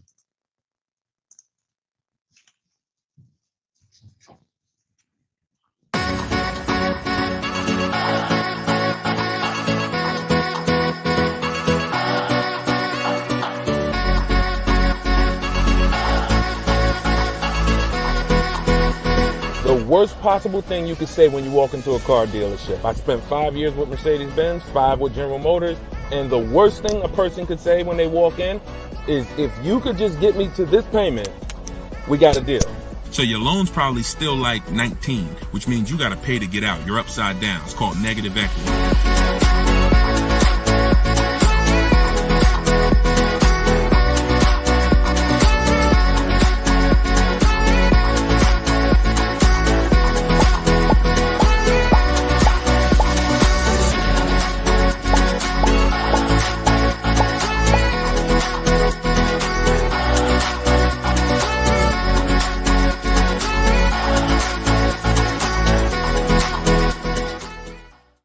Welcome everybody to Car Shopping Questions and Answers special live show. We are live. This isn't a rebroadcast. If you don't see the banner, we're doing a special early morning live right now. So you know you may or may not know we rebroadcast these shows throughout the day. I'm your host Deshone, publicly known as Deshone the Auto Advisor. Spent 14 years in the car business. Now what I do is help everyone willing to listen, learn the science of car shopping from home, and how to stop negotiating and start making dealers and banks bid for your business. And that is how we save more money in less time than you will save spending hours and days at dealerships like you are most likely used to. So you guys can start typing your questions in. I do have my man Dolan moderating in the background. He'll bring the questions into the show. I always like to do a little housekeeping. I'm the author of the new digital book, Cars from Home, 7 Steps to Saving Time, Money, and Avoiding Dealerships. We are currently rated at 4.94 stars. Actually, right now, I got to do another screenshot. We got 35 ratings and 28 reviews. So thank you to everyone who's reviewed the book on Goodreads. And you can get your copy for 75% off during the show in my TikTok bio or my Instagram bio for 30 minutes. Okay, it's normally $97. We also have a comment in the Facebook and YouTube section, in the comment section. And we're going to put a banner up. Dolan, can you throw that banner up for those who may be watching us on TV so they can scan it? You can just scan that QR code with your mobile phone. I've also done a free masterclass called Everything You're Doing Wrong, Buying, Selling, and Leasing Cars. It's a 1-hour masterclass where I go deep on 23 mistakes that most of you are making because the car business has programmed you to make them. and how you can stop doing that. You can also attend that masterclass for free in my bio, but you will need a good hour to lock in. So with that being said, let's get it done. Let's get these questions coming in. Hey, what's up? What's up, Tuesday, child? Shout out to the people sharing on TikTok. Y'all already running the likes up on TikTok. Shout out to y'all. Shout out to everybody tapping the screen. And let me get Instagram up. I like to see Instagram up too. There we go. All right. I see you, Jake Neer. I just tore your name up. Forgive me. We're going to bring that question in. Dolan, we just got somebody on Instagram. So whenever you get yep. All right. I see we're good. Hold on. Let me turn that down. Butterfly Wings on Instagram. How do you negotiate a lease online? Great question. So you want to figure out what you want first. Go test drive it. I always say with a lease, you want 3 options, because using what I'm about to tell you, you're going to get great prices. You'll get below market prices, but it doesn't mean the lease program's good. The only way the lease program's good is if all of the offers you get, if the best one comes at least below 1.5. Now, depending on what car you're looking at, the best offer you get might come at 1.3, might come at 1.1, might come under 1%, but you must get at least 5 offers, because 80% of dealers are overpriced. So you're going to figure out what you want. Then you're going to go to the dealer's websites. I mean, if you're going to do it my way is using the dealer's websites, because I don't like to use any third-party sites where they're selling our information. So we're going to go direct to the dealer's websites. Then we're going to tell them what we want online. And then we're going to have conversations by email. But you must set up a separate email. If you try to do this with your personal email or your work email, it's not going to work, because you're going to have too many dealers emailing you. So you want a separate email. This is all in my book. I'm telling you what I call my 25-to-5 system. We reach out to 25 dealers online, and we're going to get 5 quotes from those 25. One of those quotes is going to beat everybody else. So it's a numbers game. So reaching out to dealers online, telling them what you want, having the conversations. Now, if you're not going to get my book, which is $24, in the comment section or in my bio, as long as you get there with this 75% off, then you might do it manually. You might call and get these offers. You might call, ask for a manager. I don't talk to salespeople. So anything I'm ever teaching you to do is going to be to avoid salespeople. That's why we're avoiding dealerships altogether, but especially salespeople, because you don't know who you're going to get. You don't know if you're going to get, you just don't know who you're going to get. And 80% of salespeople should not be in the car business. So that's why we're never going to talk to salespeople to try to get our offers. We're either going to deal with managers, or you're going to do it my way, which you're not even talking. You're using my scripts, because I wrote the templates that you use. You fill in what you want, send it out to the dealers. Then when they come back, you got to expect this, y'all. You got to expect that dealers 80% are not going to make it easy. They're going to try to have a conversation with you, even by email, to get you on their terms, to get you on the phone, to get you to, hey, can I get your address? Hey, can we have a quick conversation? Hey, when can you come in? That's why I wrote scripts for everything you copy and paste to them. Like when they say, yo, can I get you on the phone? Hey, I'm going to be handling all my purchase online, and then you ask a question, because there's phases to what we're doing when we're communicating online. There's phases. First thing we're trying to do is see who has a car. There's no point in us talking to a dealer that doesn't even have a car we're interested in. That's why the first thing we're doing when we contact them is letting them know, this is what I'm looking for. These are my options. I'll do a blue, gray, or silver one. These are the packages I'm looking for. That's the first thing. We're letting them know what we're looking for. We're letting them know our deadlines. So if you don't have a car, we're not even talking and moving to the next step. So the first conversation, the first set of scripts that I wrote is to verify who even has a car. Then once we verify who has a car, let's say we connect with 25 dealers online like we do, then you're going to come down and say, all right, and this is the only bad part I'm telling you about calling around. Because if you talk to managers, you don't know who has a car. So that's the first thing. Before you request a quote, get a price, you must verify, do these people even have a car that matches something that I would consider? So once you verify that, now it's time to request the offer. And our goal is to get at least 5 offers, 5 to 7, because 80% of dealers are going to be overpriced. And you need to reveal that to yourself. When you start seeing these offers, how am I looking at the same car? One person is $20,000, another person $23,000, another person $25,000. That's the way it works. Tuesday shout, this information is priceless. I appreciate you. That's what we do. And we only do it for the people who are locked in. A couple of you are locked in, and that's who you are, who I'm here for. So that's what you want.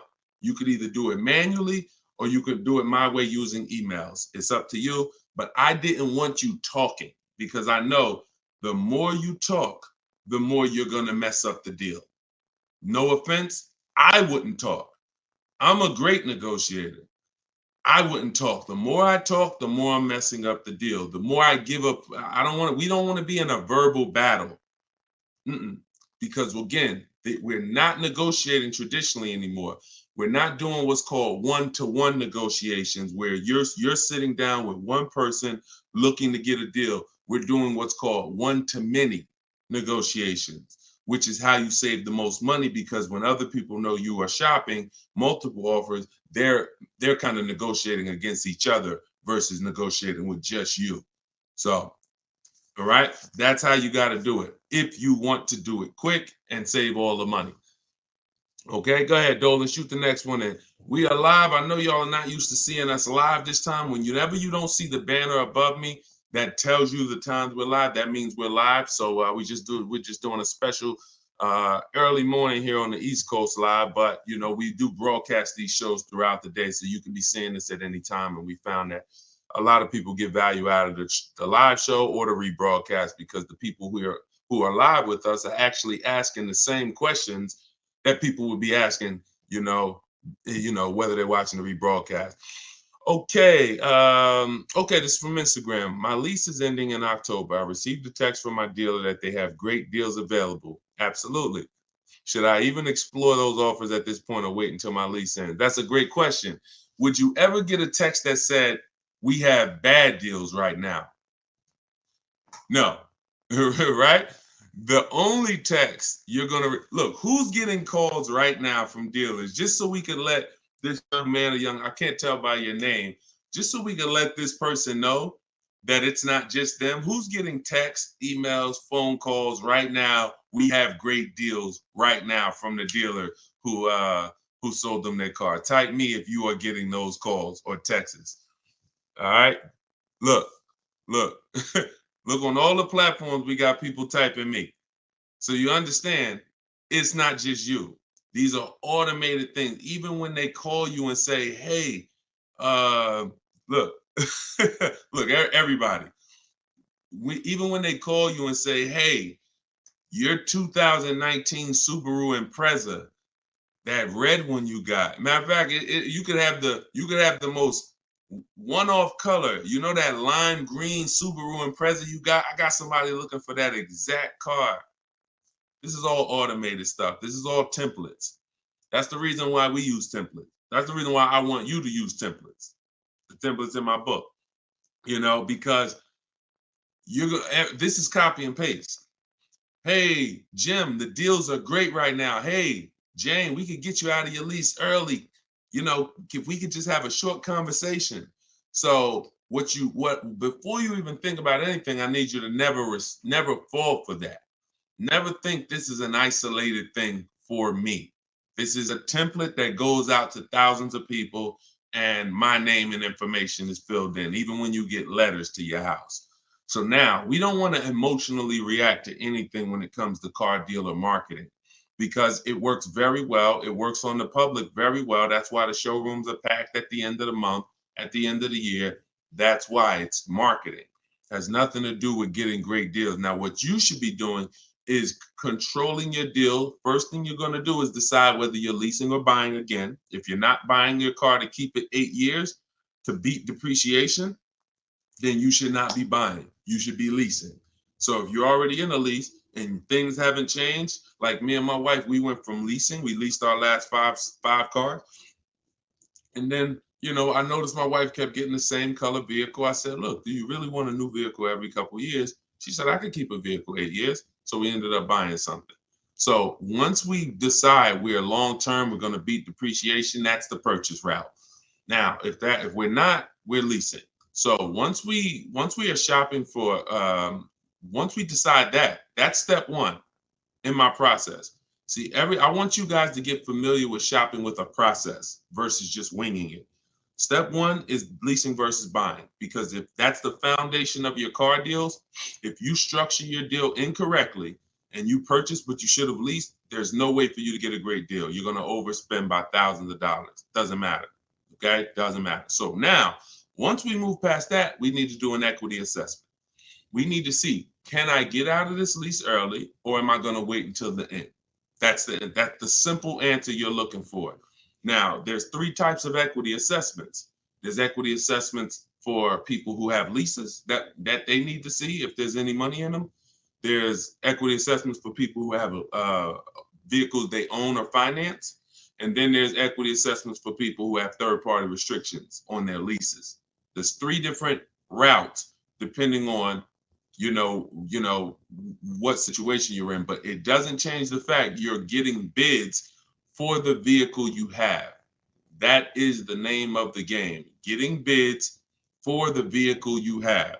So you're going to call your bank. In your case, I'm going to tell you how to do the lease equity assessment because you don't own this vehicle. So somebody else on here, if you want to ask a question about, okay, Deshone, well, I need to replace my car, but I own it or I'm financing it, then you can ask that question. But in your case, what you're going to do is call your leasing company, get your payoff, and then you're going to ask them, do I have a third-party restriction? Now, if they say no, you don't have a third-party restriction, great. You're going to simply go to get the 6 bids from these 6 companies: CarMax, Driveway, Carvana, Kelly's Blue Book Instant Cash Offer. The Kelly's Blue Book Instant Cash Offer tool, where they connect you with a local dealer who makes you a cash offer, and AutoNation, Sell My Car, and Car Guru, Sell My Car. The last 3 connect you with a local dealer to get a bid. The first 3 are online car buyers. These are the most savvy car buyers. They cut checks instantly. This isn't like listing your car privately. This is like, hey, I come in, I see you do an inspection, I leave with a check.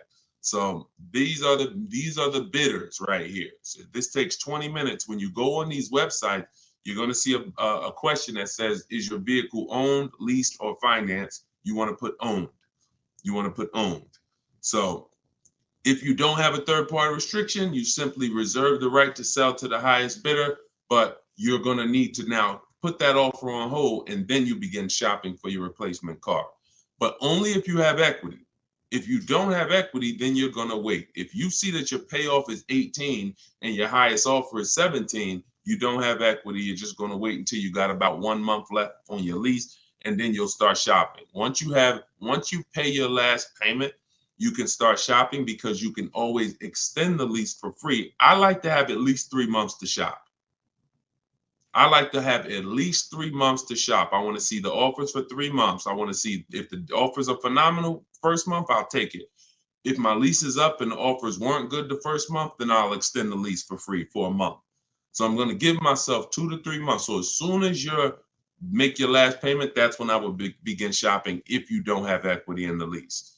Now, if you have a third-party restriction, you're going to follow that same process I just told you, except you're going to end up selling to a used car manager at a dealership that makes the same brand as you.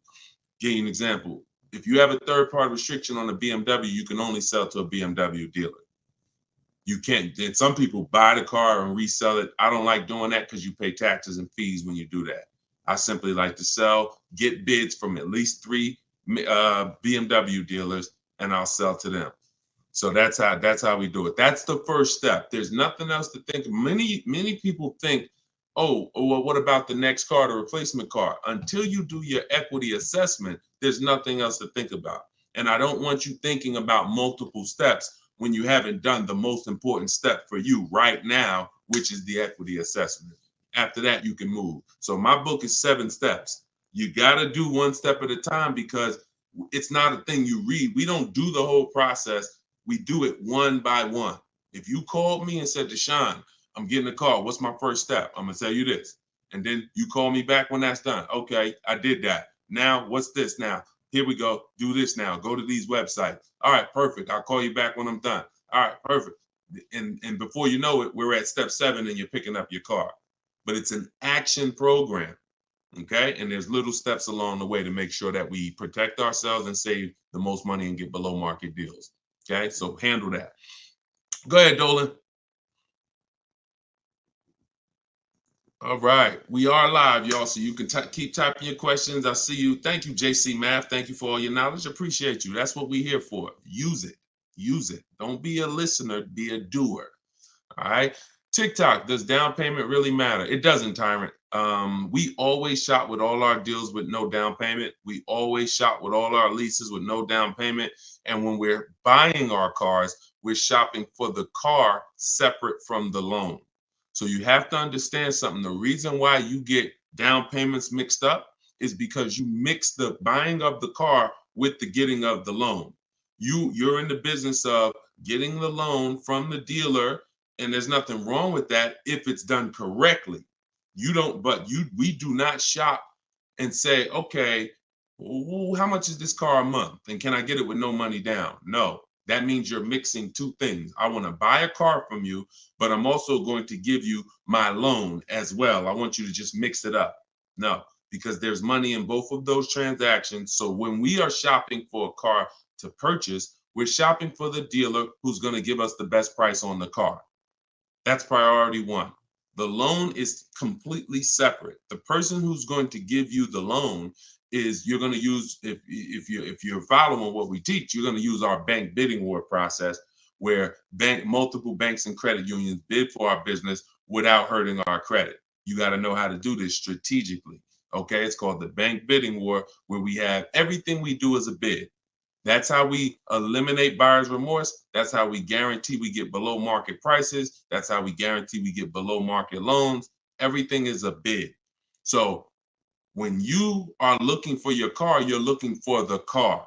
If you're looking at a Nissan Altima, you're looking for the Nissan dealer that's going to sell you the car at the lowest price. And you're going to need 5 offers to do that. So once you find the Nissan dealer that's going to sell you the car for the lowest price and beat all their competitors, this is now when we come home and we get our loans in order. This is when we come home and we say, okay, boom. All right, I'm going to have my bank, my credit union, some online banks, go online, banks and lenders who, do car loans online. I'm going to have all of these people start bidding on my business, because now I have a car that I'm looking to go pick up in the next 24, 48 hours. And then after we get that round done, we're going to call and see if the dealer can beat it. That's the bank bidding war. You have 10, 15 people bidding for your business in a 24, 48 hour period. And when you end up getting your car, it only affects your credit like one hard inquiry, even though you had 15 of them. So all the inquiries will show, but a weight on our credit score will show as one hard inquiry, because it's called proper rate shopping.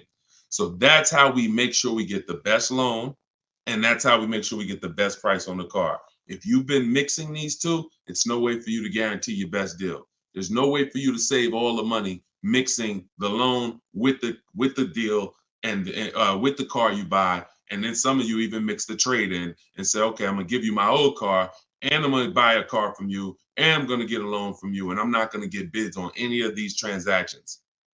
Impossible not to overpay doing that. Sorry, I hate to be the bearer of bad news, but that's how I have to deliver it for you to understand. Come out of that cloud. Come out of that cloud, shopping that way. Okay? But down payments doesn't matter. Only people that can't do no money down deals are people that have way too much negative equity and they don't have any money. If you are trying to bring a lot of negative equity over the deal, the bank's not going to approve it, because they only are going to lend a certain amount above the price of the vehicle. But here's what's very important. And no, we're not going to talk about the negative equity right now. We'll let that be a question in and of itself. But the only people who can't do no money down deals are people with large amounts of negative equity. It becomes more difficult for you to do those deals. All right. Go ahead, Dolan. Great question. Okay. Jay Golden Gate from Instagram. Is this all in your book? Everything that I'm teaching is in my book. Every answer to every question that I'm giving on every live stream is out of my book, Cars from Home.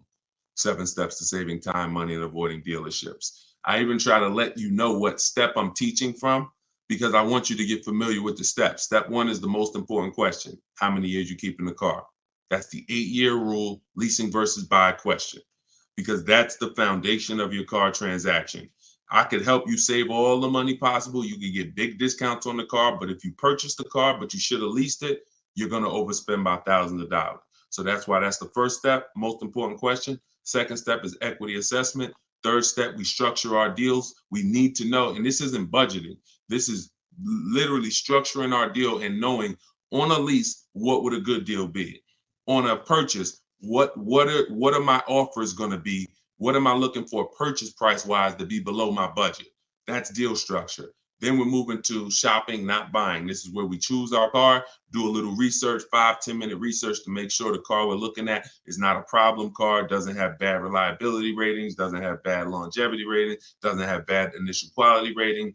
These are quick steps. And then we test drive if we're looking at a new car or a lease. We test drive it in that step. Then we move to multiple offers. Step 5, where we're in the market, getting bids, getting offers, actually able to take a deal across the finish line if it presents itself to us. Step 6 is paperwork and protection, which means, all right, we got our deal now. Now let's finalize our loan. Let's go over some paperwork. Do we need extended warranty, tire and wheel? And then step 7 is delivery. Everything I teach comes out of one of those 7 steps. And yes, that's all in my book. And you can get your copy at deshonsbook.com for 75% off for 30 minutes. Or you can go to my Instagram bio or TikTok bio, click that link there, and then click the button that says get the book for 75% off. You won't pay the $97. But yes, good question. Go ahead, Dolan. Will older Toyota Camrys 2023, 2024 be cheaper or have more incentives due to the redesign of the 2025 Camry coming out? That's a good question. You never know. It depends on if they have a lot left over. So what I always say to anybody who's thinking you want to get a pre-owned car, but you only want to get it like 1 or 2 years old, you got to be careful doing that. Depending on the car, I'm going to tell you why. I've had people who wanted to get a new one, I mean, a 1 or 2 year old one, but I say first of all, you're not going to have enough inventory to properly gauge what below market is on those vehicles. Because the only way dealers get pre-owned cars is somebody trades it in or somebody returns it off lease. So if or they buy it from an auction, which means somebody had to replace it. Somebody had to get rid of it. So you don't typically see people replace their cars in 1 or 2 years. So that's why you don't see a lot of 1 or 2 year old vehicles. So what I always say is you need to be running the prices on the brand new ones. Now, in the case of a redesign, maybe you don't see too many incentives, but you still never know. We had somebody hop on the show 3 days ago, and she said that she got a brand new BMW X4 M Edition, popular truck, new, and she's saving $7,000 on that particular vehicle. So you just never know. But there are vehicles out here where you can save thousands off a brand new one. So give you an example. Somebody, Frina, she leased her Jeep. She probably got 10 grand off the price. Okay. And some of you know, if you've been on the stream before, that I regularly share people that get, on certain cars, you get 20, Maserati, Kimberly's Maserati, she got 20 grand off. Sean, he got 20 grand off on his F-150 Lightning. So you don't know what you're going to get until you get into the market and see what the demand is for that vehicle and see what the rebates are. You don't know until you get all those offers. None of those people knew they were going to save 20 grand. No one knew they were going to save 10 grand, 7 grand.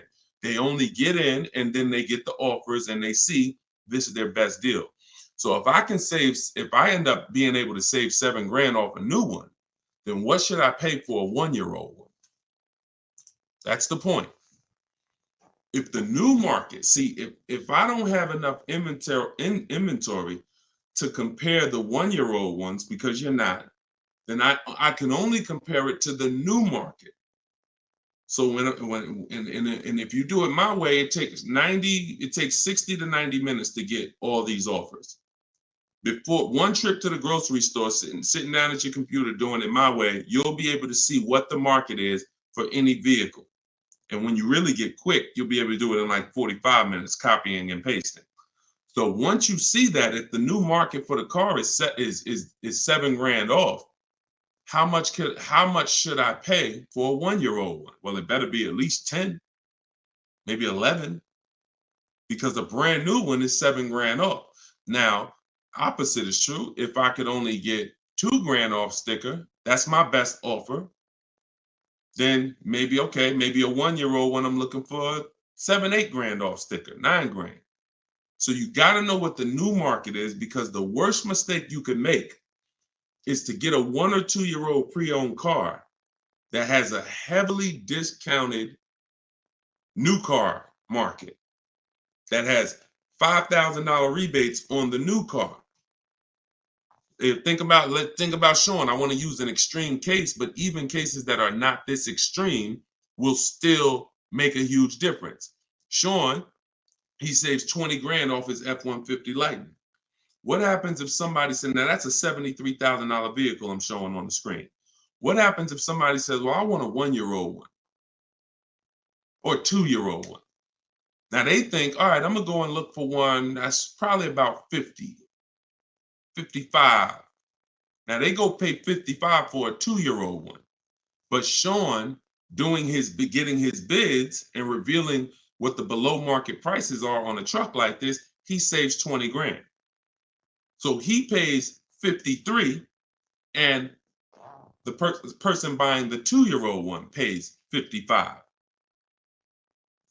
Do we understand how horrible that would be for the person who got the 2-year-old one? We clear? Type clear before we move on. This is only for recent cars. This is only for 1 or 2-year-old. If you're going 3-year-old, there's typically enough cars for you to compare prices. But those of you, we've had a lot of people over the years that target a 1 or 2-year-old one. I would tell you, shop the new car market, because that's going to give you the parameters you need to know what a deal should be on a 1 or 2-year-old one. All right, there we go. Good question. Let's go, Dolan. Shoot the next one up, brother. Let's put the banner back up for those of you who want your book, 75%. Now, just so you know, once that timer on my website hits 0, the price goes back up to $97. So be aware of that. Get your $24 book if you want. I mean, look, $97 is great. Let's be honest here. We usually keep cars for a while, but we see a lease deal for $189, 0 due. This is trash. This is trash. 36 months only for commuting to work, perfect credit. And I'm gonna tell you what's trash: advertisements. Deals are not advertised. First of all, the 189 is going to be on a specific vehicle, and it's not going to include taxes and fees. I'm under the mindset now, if it's 189, 0 due, 36 months for commuting, okay, 30,000 miles, which is right at what we do. That's 10,000 miles per year. All right, that's great. You can adjust the lease up to 30,000 miles a year if you want, but they only need 10. Do I need to negotiate this? That's always, look.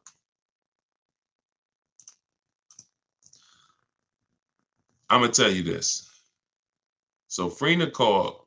She's in a group that we have here. Now Frina was shopping originally for a Jeep Grand Cherokee Limited because she had one already. So she posted to our group. She said, Deshone, the best offer on a Jeep Grand Cherokee Limited I got out of all my offers was 1.2. I said, that's still good. She said, yeah, but she said, but the dealer is saying that they have another model that they could do better on. They said they could probably get me to 1% on that. I said, okay, you need to shop that offer again. You need to shop, you need to get bids on whatever model they're saying, because what happens if that model has different incentives, a better lease program, and you're just taking them for face value? Just because they're the best on this car doesn't mean they're the best on this other one. She said, okay. So and we do this in minutes. So she got her 5 offers. She got her 5 offers on the new one. She ended up getting the best deal I've seen in 3 years, 0.88% lease. So I don't know for a fact, to answer your question, if they're going to, once they add the taxes and the fees to the deal, I don't know where it's going to be. But here's what I do know. Great deals are not advertised. So deals where dealers are like, I don't really want to do that. It's tight. Like, they didn't love doing that deal for Freener. They just did it because they wanted to move a car. I'm always, especially knowing what we know. See, for you, shopping might be hard. That's why I'm trying to give you the formula and give you the recipe to getting deals online so that you can start getting bids in minutes. Even if you're going to do it manually by phone, it's still better than you just going in and saying, okay, that's what you advertise, give me that. That's just not below market, because anything below market is not, if anyone can get it, it's not below market, it's average. The stuff that I'm showing y'all, every single thing you see, anyone ain't just going and getting these numbers. Y'all see these lease deals that I share. Y'all see these discounts on these purchases I share. Y'all see Tiffany, if you were on the stream the other day, you saw Tiffany wrote in, just got her Mazda $44,000 brand new 2024 Mazda. And at the time of this recording, that's literally 2 weeks ago, she saved $6,500 off a brand new Mazda. These are not deals people are getting. These are below market deals. So it's really your personal preference. If you want to be lazy with it, go in and try to fight for that advertisement. If you want to know for a fact you got the best deal on that particular vehicle, you sit at home and you get bids from at least 5 dealers, because 80% are overpriced. So it's your choice. I'm always doing it. This takes 45 minutes to do. By the time you get home, like whatever car this is, let's just say it's a Toyota Corolla, whatever car it is, by the time he goes, visits the dealer, and comes home, I would have done the process to get offers, to get at least 5 offers on that same vehicle. That's how quick this is. Go ahead, Dolan. All right. What's up, Paul? YouTube. Have you ever heard a dealership tell you that you have too many cars when trying to get a loan from a dealership? I currently have 6 cars and they stated I should trade in at least 2 to 3 vehicles. Absolutely. Absolutely.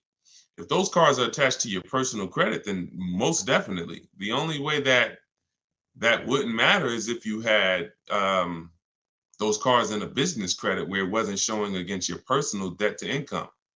So, if you have several cars in a business name that's not showing, then that's showing them the business is taking care. They won't even see them in many cases.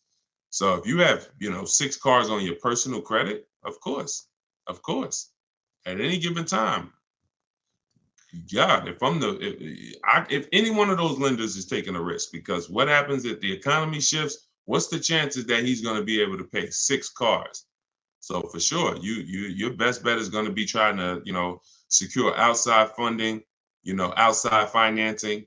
But that's what we would do anyway. We would always be shopping for our credit, our loans separately, and then giving the dealer the chance to beat it, for sure. And if you can support that, if you can show the income to support it, but it absolutely is very risky from a lender's perspective. Very, very risky. You just need to find the right lender at this point who is willing to take the risk, because obviously most people, it's hard to get a second car.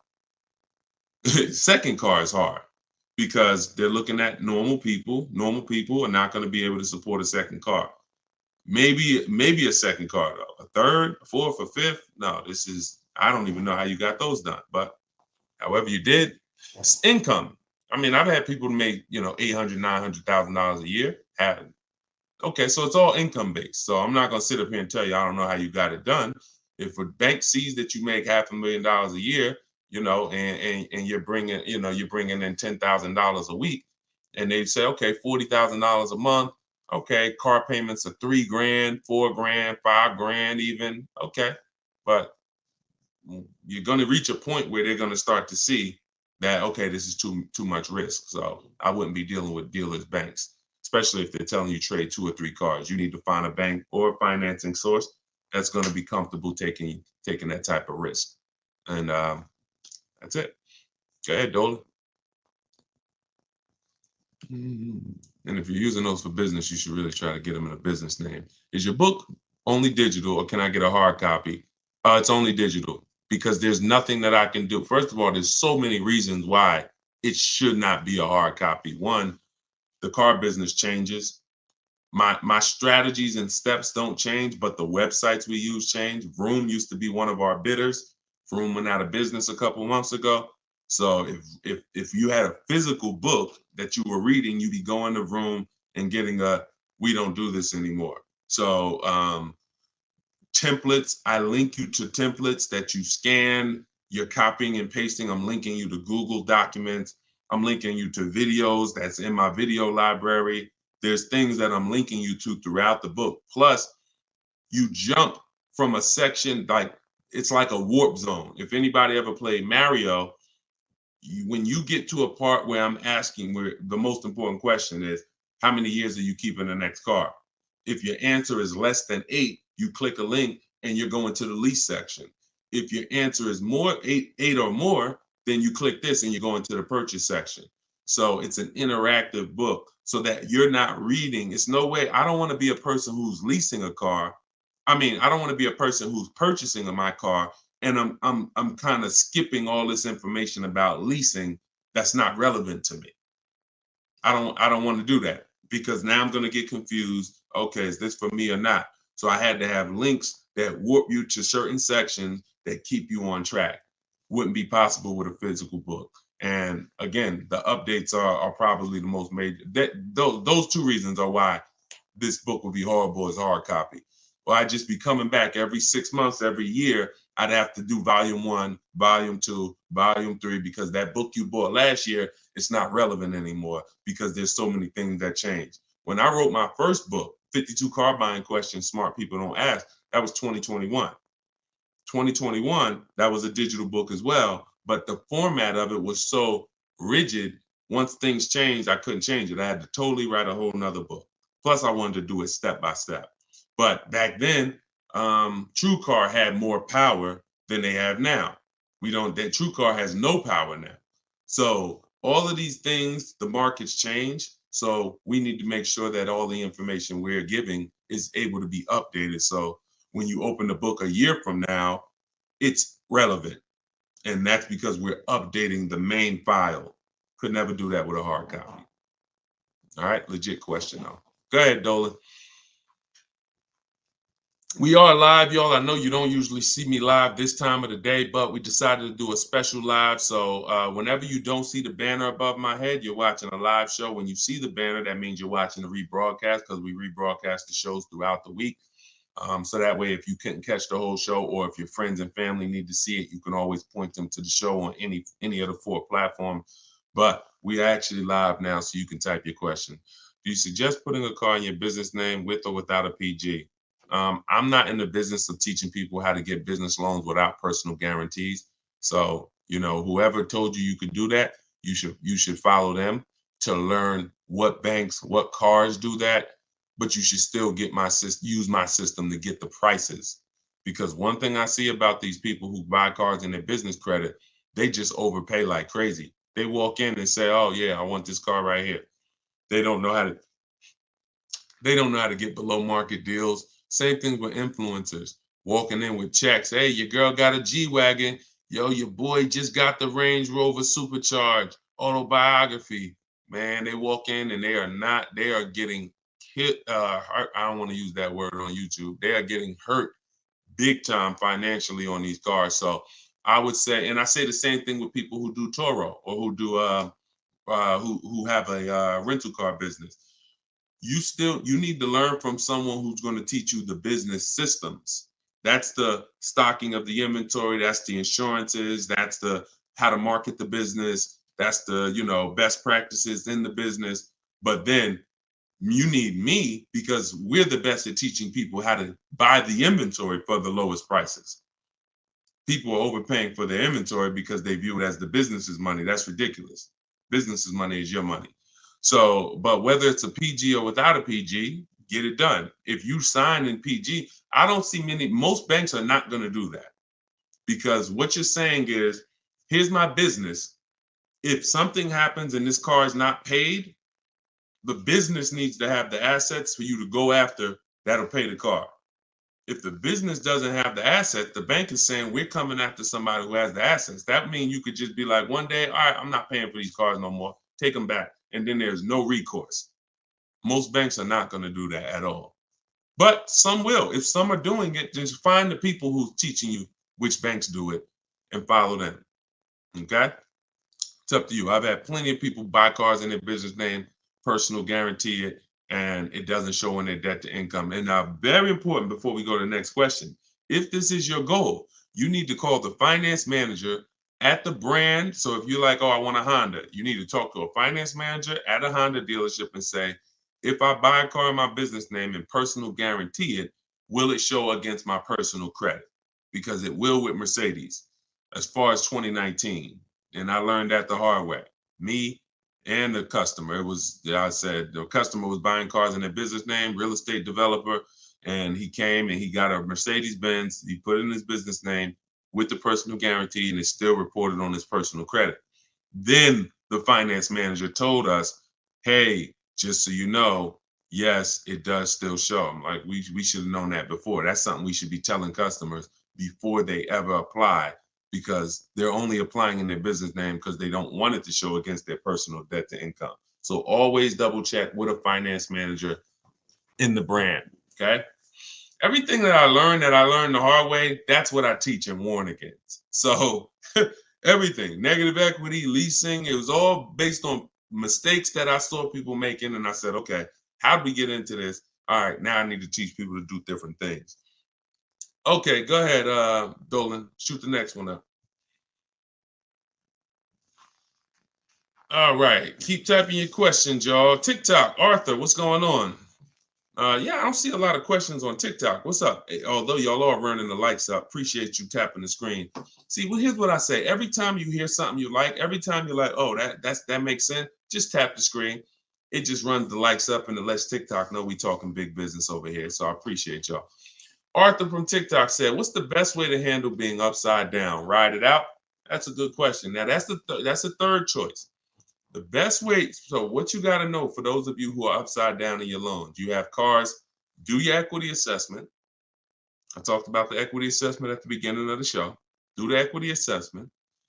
Once you see that you're upside down, if your highest offer is 20, but you owe 24, you're upside down.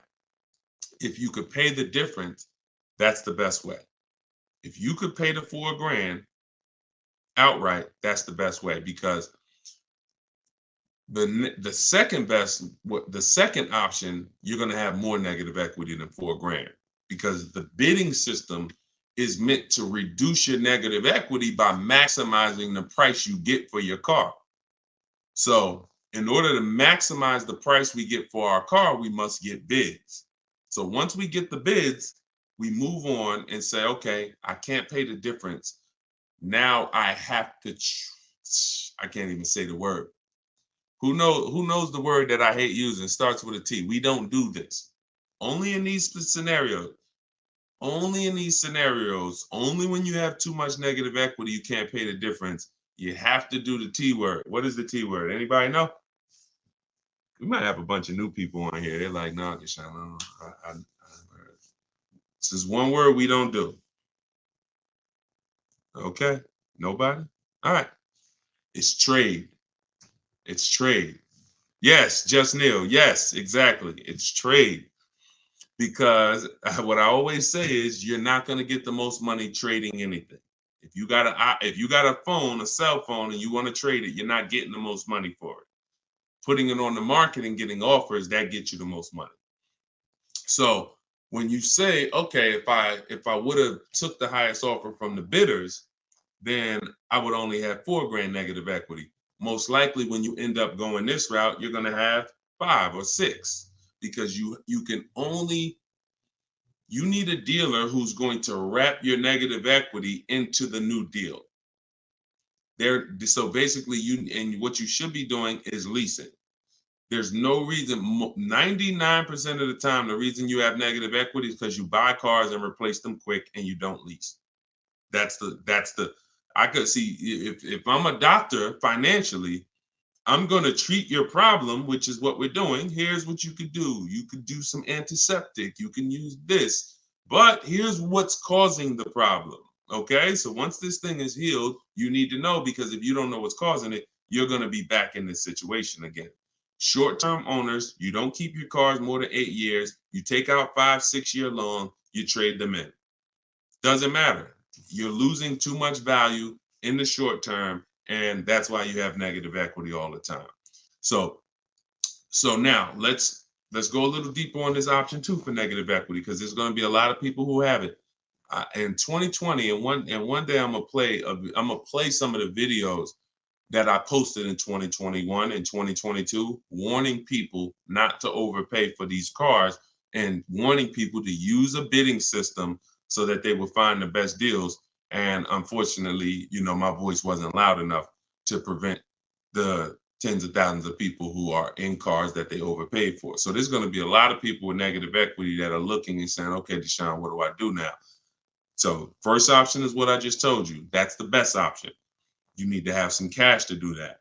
Second option is, all right, now I'm going to shop for my car. I'm going to shop for my car. And then I'm going to get, and this is important. Let me show this for an example, okay?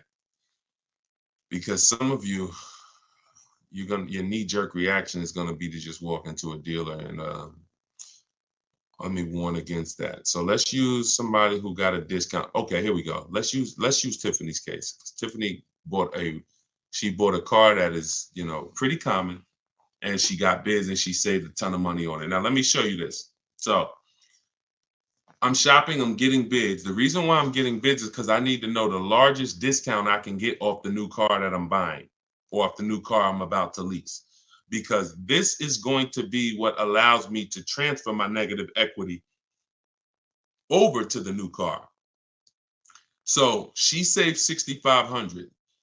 The reason why this part gets tricky for those of you who have a lot of negative equity, like, over $5,000, $7,000, really over $5,000 of negative equity, it gets tricky because the banks have something called a loan to value ratio. So if you look at where it says our deal MSRP 44,820, and those of you on TikTok, you'll watch it on the replay or you could jump over to YouTube. It's up to you. But the bank is only going to lend about 20% above that number. If you have great credit, maybe 25% above the 44,820. So if you're looking at a car like that, 44,820 is the sticker price. The bank's only going to lend $8,900 more than this. Now, this applies to people who are trying to do no money down deals. You got to realize taxes go on top, fees go on top, probably $1,000 in fees, documentation fee and motor vehicle fees. So between taxes and fees on this vehicle, that's probably another $4,500. So if the bank is only going to lend a certain amount over that and taxes and fees are 45, you really could only put like another 45 grand, $5,000 of negative equity before you are capped. That's why I said, coincidentally, works out perfectly on a vehicle like this. You can only roll over about $5,000 of negative equity before you're going to blow out the bank's loan to value ratios, and they're going to say, oh, we can't approve that. We need you to put money down. So, but if you use the bidding system and you saved all the money that she saved, look at where your loan to value ratios is. Her starting price is 38. So literally she can slap. Remember, the bank's going to lend 49 on that $44,000 vehicle. The bank's going to lend 49. That means she could theoretically, have put 10 grand. She could have put, $7,000, $8,000 of negative equity because the discount she got. So the discount you get affects how your overall deal. If you didn't get a discount because you don't know how to shop, and then you're trying to throw negative equity, now you're stuck, or now you got to put money down. But when you're shopping, getting bids, you get all the money off that you possibly can, and now you can throw you can throw larger amounts of negative equity. So somebody who didn't get a discount on that car could only put $5,000 negative equity on it. They could only transfer $5,000 of negative equity over. Somebody who got the discount Tiffany got, they can slap $10,000 of negative equity on top. So that's what you need to know.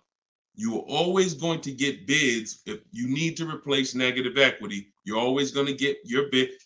If you're using my way, you're only going to get bids. You're not going to ever accept a deal without at least 5 offers.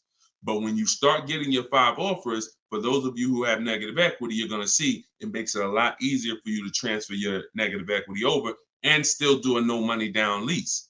Because God forbid, if you put tons of money down on a lease and it gets totaled, you lose that money.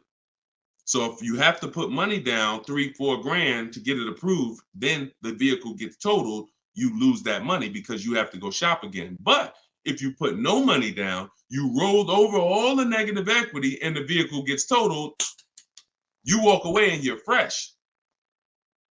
Whole different positioning, whole different leverage, whole different exposure. If I just rolled $7,000 over of negative equity to this lease I'm driving, God forbid the vehicle gets totaled, none of my money's in it, I'm out the negative equity. And like, it's a blessing. As long as I'm not hurt, praise the Lord, it's a blessing. So this is financial strategy. I'm a strategist. So that's what you do. Those are the 2 ways to get out of negative equity. You pick your choice. And if you can't do either, then you got to stay and you got to pay down the loan. That's the third option. But once you're out of negative equity, get out of it and stay out of it. Most of you should be transferring that negative equity to a lease, and that's gonna solve your problems in the long run. Go ahead, Dolan.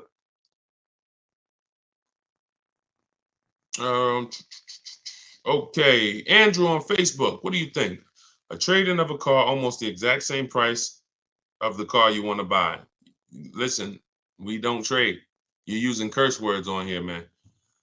If I came in your house right now, any valuable object, and I wanted to make you a trade for it, you're not getting the most for it. So that's just what we do. We get bids. We get bids. We're not in the business of wondering, could we have gotten more?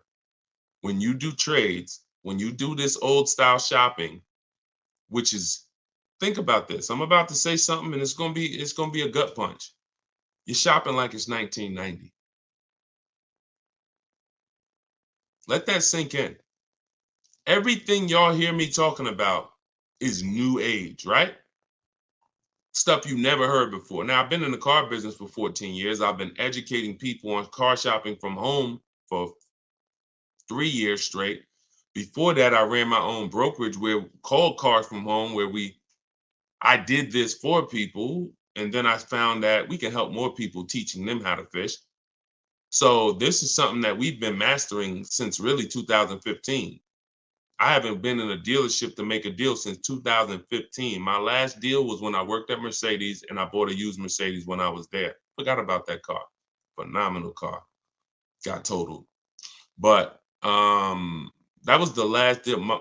Every deal I've made for the last 10 years, and I've had 2 Infiniti leases. I've had a Jeep Grand Cherokee lease, and I've had the Infiniti truck that we bought.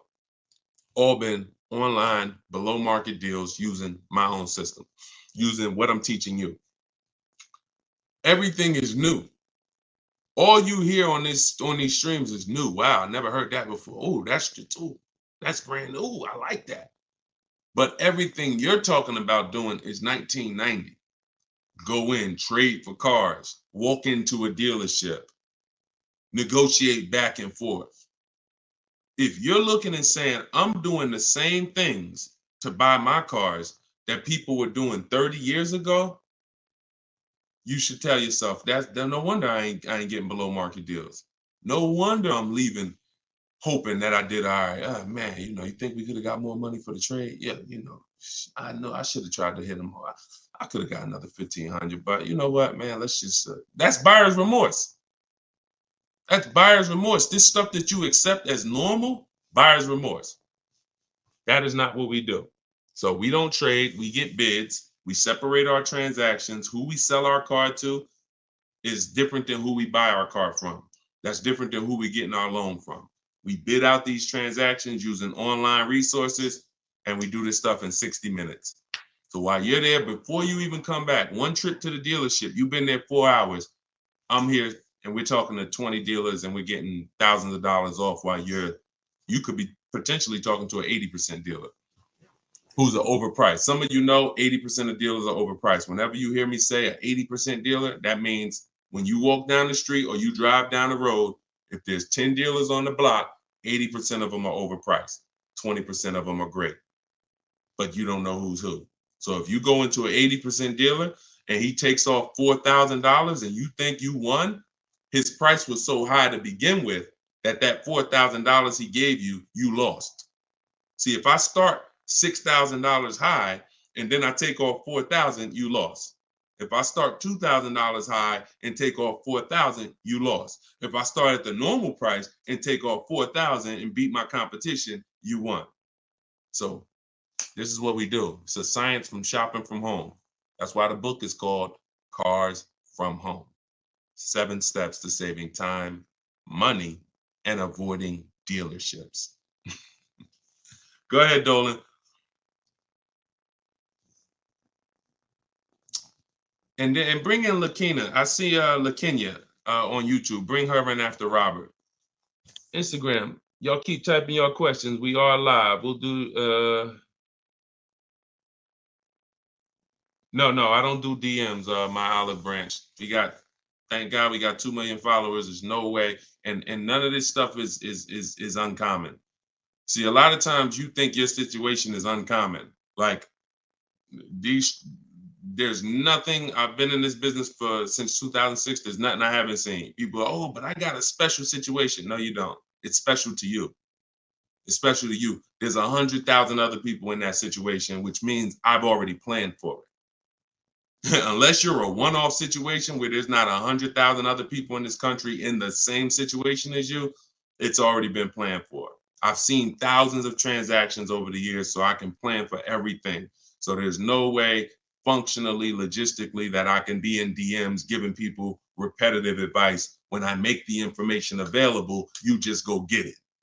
You want to get on the stream and try to get it? God bless you. You want to get my book and try to get it? God bless you. You want to go to my masterclass, link in my bio, and attend my masterclass and find out what you've been doing wrong?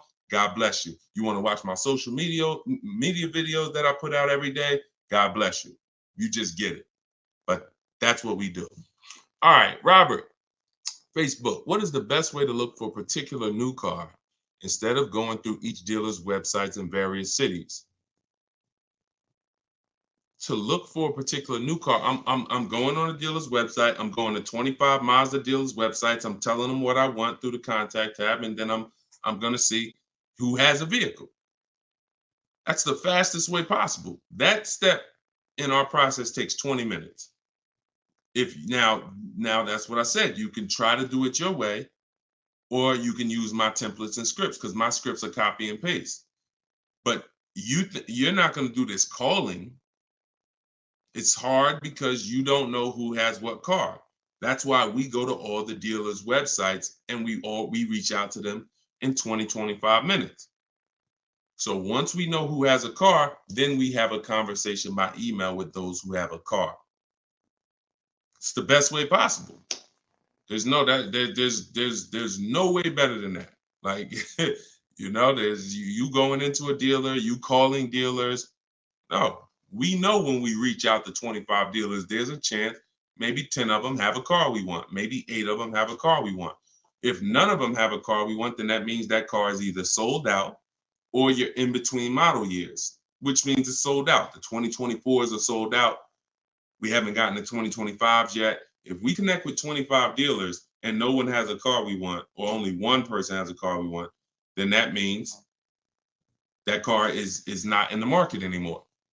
In which case, it's better for us to know that than walking into dealers, wasting our time looking for something that doesn't even exist. It's the best way. It's the best way. Everything else is a waste of time. Go ahead, Dolan. Okay, good morning. I bought the book and right now analyzing my equity. I owe $36,000 on the vehicle. It's a 2024 Mazda CX-5, but the only offers I've gotten so far are $23,000. Why are we looking to get out of a car? It's a 2024.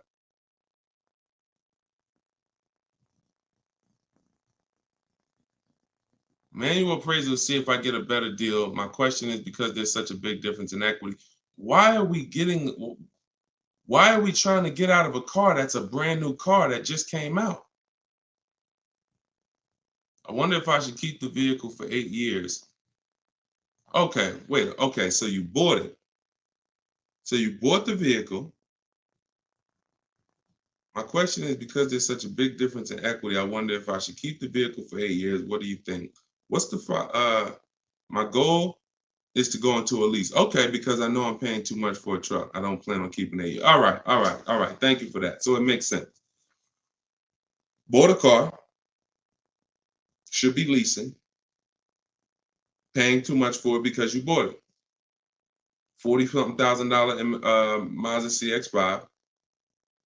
You owe $36,000 on it. All right.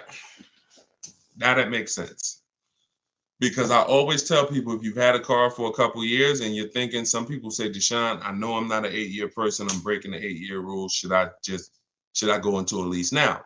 And my answer to them is always yes, because there's no benefit in you waiting. There's no benefit in you waiting to, pay off the car and then go lease. But this is a case where this vehicle is extremely new. And then you realize, okay, I shouldn't have bought it. I should have leased it. So what you're at the mercy at right now is the equity position, because y'all know what this means, right? Depreciation. This is your vehicle right now. So the minute you drove off the lot, you lost 20%. So if that vehicle was a market value of $40,000 and then you drove off the lot, you lost, now it's worth 34. Now it's worth 38, whatever it's worth. The point is, you lost a huge amount of value. So you're trying to, that's the biggest value that you can lose in a vehicle. Is a brand new vehicle. A year later, it's worth 20% less. So trying to replace it in that time is going to be extremely hard. Now, what I would tell you is, you didn't overpay. You just purchased your car. And you might have overpaid too. I'm not going to say you didn't overpay. So the key is, you could put your deal on the right. You could have a wrong structure for your life, which is you purchased when you should have leased, and you could overpay. Now, what we need to do is see what can we do at this particular point. You can only see where's your break even, or do you want to transfer with negative equity, or do you want to wait until you're at a break even and then transfer into a lease? The soon as you could do that, the better. And I'm gonna tell you something. I had a close friend of mine. He's actually a business partner of mine, and he came into the system and he learned my system, and he had a Kia Telluride. Wasn't going to use it, but we're doing some business together. He's a banker, and we're about to build this banking application. So happens his Kia Telluride gets totaled. His wife has an accident. His Kia Telluride gets totaled. He didn't know about leasing either. He didn't know about the 8-year rule either. So he said, Deshone, so I'm gonna use this bidding system that you create. I'm gonna use the system, because why not? But what I found is, I'm not an 8-year person, so I'm gonna go for a lease. I said, okay. Getting the same vehicle, Kia Telluride. Hits me last week. We go out to dinner. He's like, so I'm picking up my Telluride, and then we'll go out to dinner afterwards. He said, I got him under $500 a month. It was like $479 on a Kia Telluride that I was just paying $800 for a month. I said, well, congratulations, man. He said, man, listen, it's just deal structure. So he's driving the same vehicle. In fact, he got a brand new one. And that's the revelation that most people are going to make. And that's really the big revelation, because the amount of money you're going to save is just going to be amazing. But you have to see at this point now, when does that make sense? Because I just bought this vehicle. It lost a ton of value naturally, because that's what it does. Depreciation has set in. I would do my equity assessment and keep doing it. I do it probably once every 6 months, once every year, and see you're paying $623 a month for it. Yeah. You could lease that same vehicle. I mean, think about this. And I'm just telling you so you can have a target. If you go right now and you transfer, okay, so let's just say a phenomenal offer on that because, you know, Tiffany got a Mazda. She got a Mazda. Now, she didn't lease it, she bought it, but she got $6,000 off the vehicle, $6,500. Let's just say that $43,000 vehicle, let's just say she could lease that for like, you know, $425 a month. We don't know what her best offer would have been if she leased it. But if it's $4 something a month, then you overpaid because deal structure. And, you know, if you put money down, that's more money that you overpaid. So you have to now have a goal and say, all right, this is a correction of a mistake. The damage is done. Just understand that the damage is done. Wrong deal structure it's done. So all you can do from here is say, all right, I know what my next goal is. I'm going to move from this vehicle to my next vehicle in a lease, and I'm going to do it when it financially makes sense to do. That's all you could do. It's a purchase. You didn't necessarily you're not paying $623 because you necessarily got a bad deal. You're paying $623 because you bought a brand new car. So you should just focus on, all right, do your equity assessment every 6 months, enjoy the car. It's not going to be forever. Hopefully in the next 12 months, 18 months, the equity position levels out where you can make a move from the car. And if you put a little money down, it'll help you. But think about that. Think about this, y'all. Real scenario. And we're not, and look, your story is going to help you if you follow this plan, but it's also going to help people who are going to be in your situation and who can avoid it. Because really, you probably, in order to get $623 a month, you either got a long loan, maybe 6-year loan, put a little money down. But what are we talking about? When you can replace that car, we're not talking about you getting any of that back because you're not going to get it back. If we could break even right now, that would be a blessing because you can move freely. So we're just praying to get to a point where you could break even, which means whatever money you put down, gone.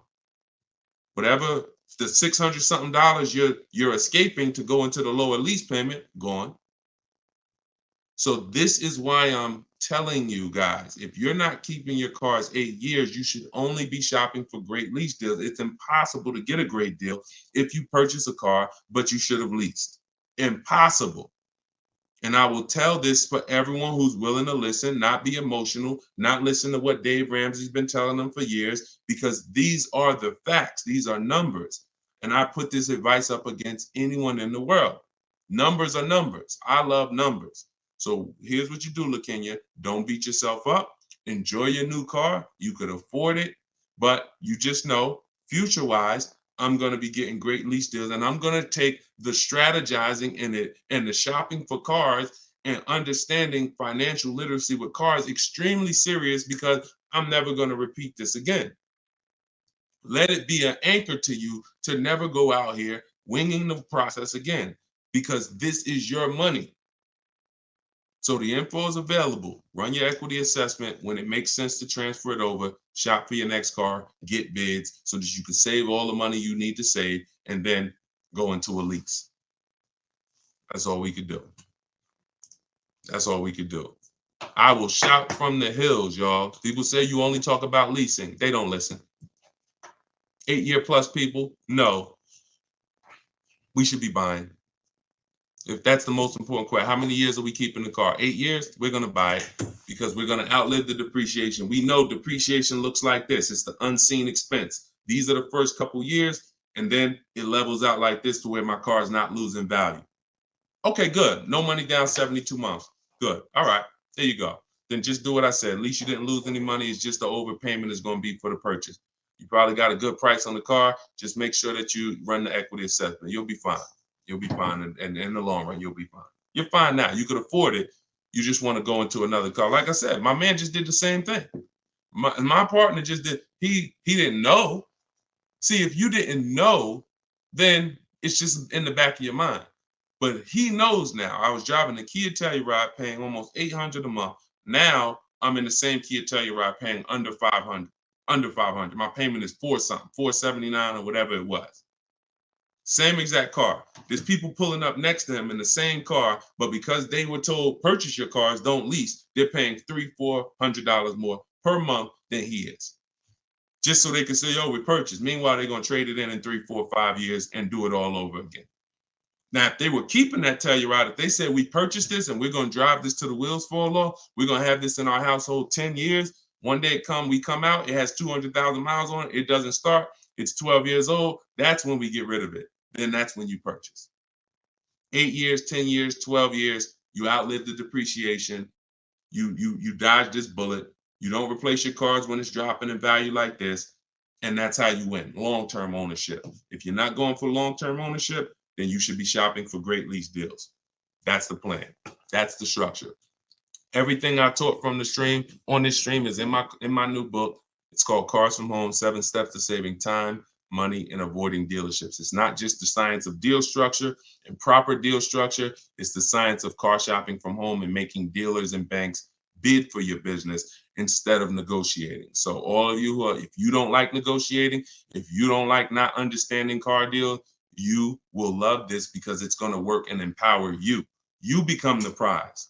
People should be trying to win your business. You shouldn't be in one dealership or 2 dealerships trying to talk them into selling you a car and doing you the honor of selling you a car. You should be sitting at home and letting banks and dealers come to you and win your business. We're the prize in this. So our strategies and our systems reflect that.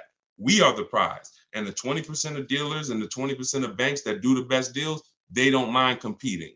They don't mind showing us that, yes, you are the prize. And here's what I'm going to do for you. I'm going to beat all my competition's prices just to show you that I really do want your business. Thank you. Those are the people we do business with. So that's all in my book. You can get your copy for 75% off. It's normally $97, but you can get yours in my TikTok bio and in my Instagram bio. Just click that link and click the button that says get my new book 75% off, and you can get it for $24. But if you've been to the website and that timer started running, then when you go back, the price will be $97. It's on you to decide if, listen, I need this information. If I missed the $24 deal, I'm taking the $97. I need this information because this information will net you thousands of dollars on your first transaction. You saw what it did for Tiffany, $6,500 off her first car using the book. So get it in my bio or in the link. We put a comment in the Facebook section, in the Facebook and YouTube comments, deshonsbook.com. And if you're watching us on TV, of course, you can use your mobile phone. You can scan that QR code. And for all of you who want to attend my free masterclass, it's called Everything You're Doing Wrong, Buying, Selling, and Leasing Cars. You can also click that link and attend it. You'll need about an hour though. And you'll need a pen and pad because we go very deep into leasing versus buying and 23 other mistakes that you're making that you don't know you're making. So you can do that. You can attend that, or you can attend that in my TikTok and Instagram bio as well. Like I always say, I make the information available. You get in where you fit in. Just get the information. All right. Great stream today. I appreciate everybody. Enjoy the rest of your day, and we'll see you on the next one. God bless you.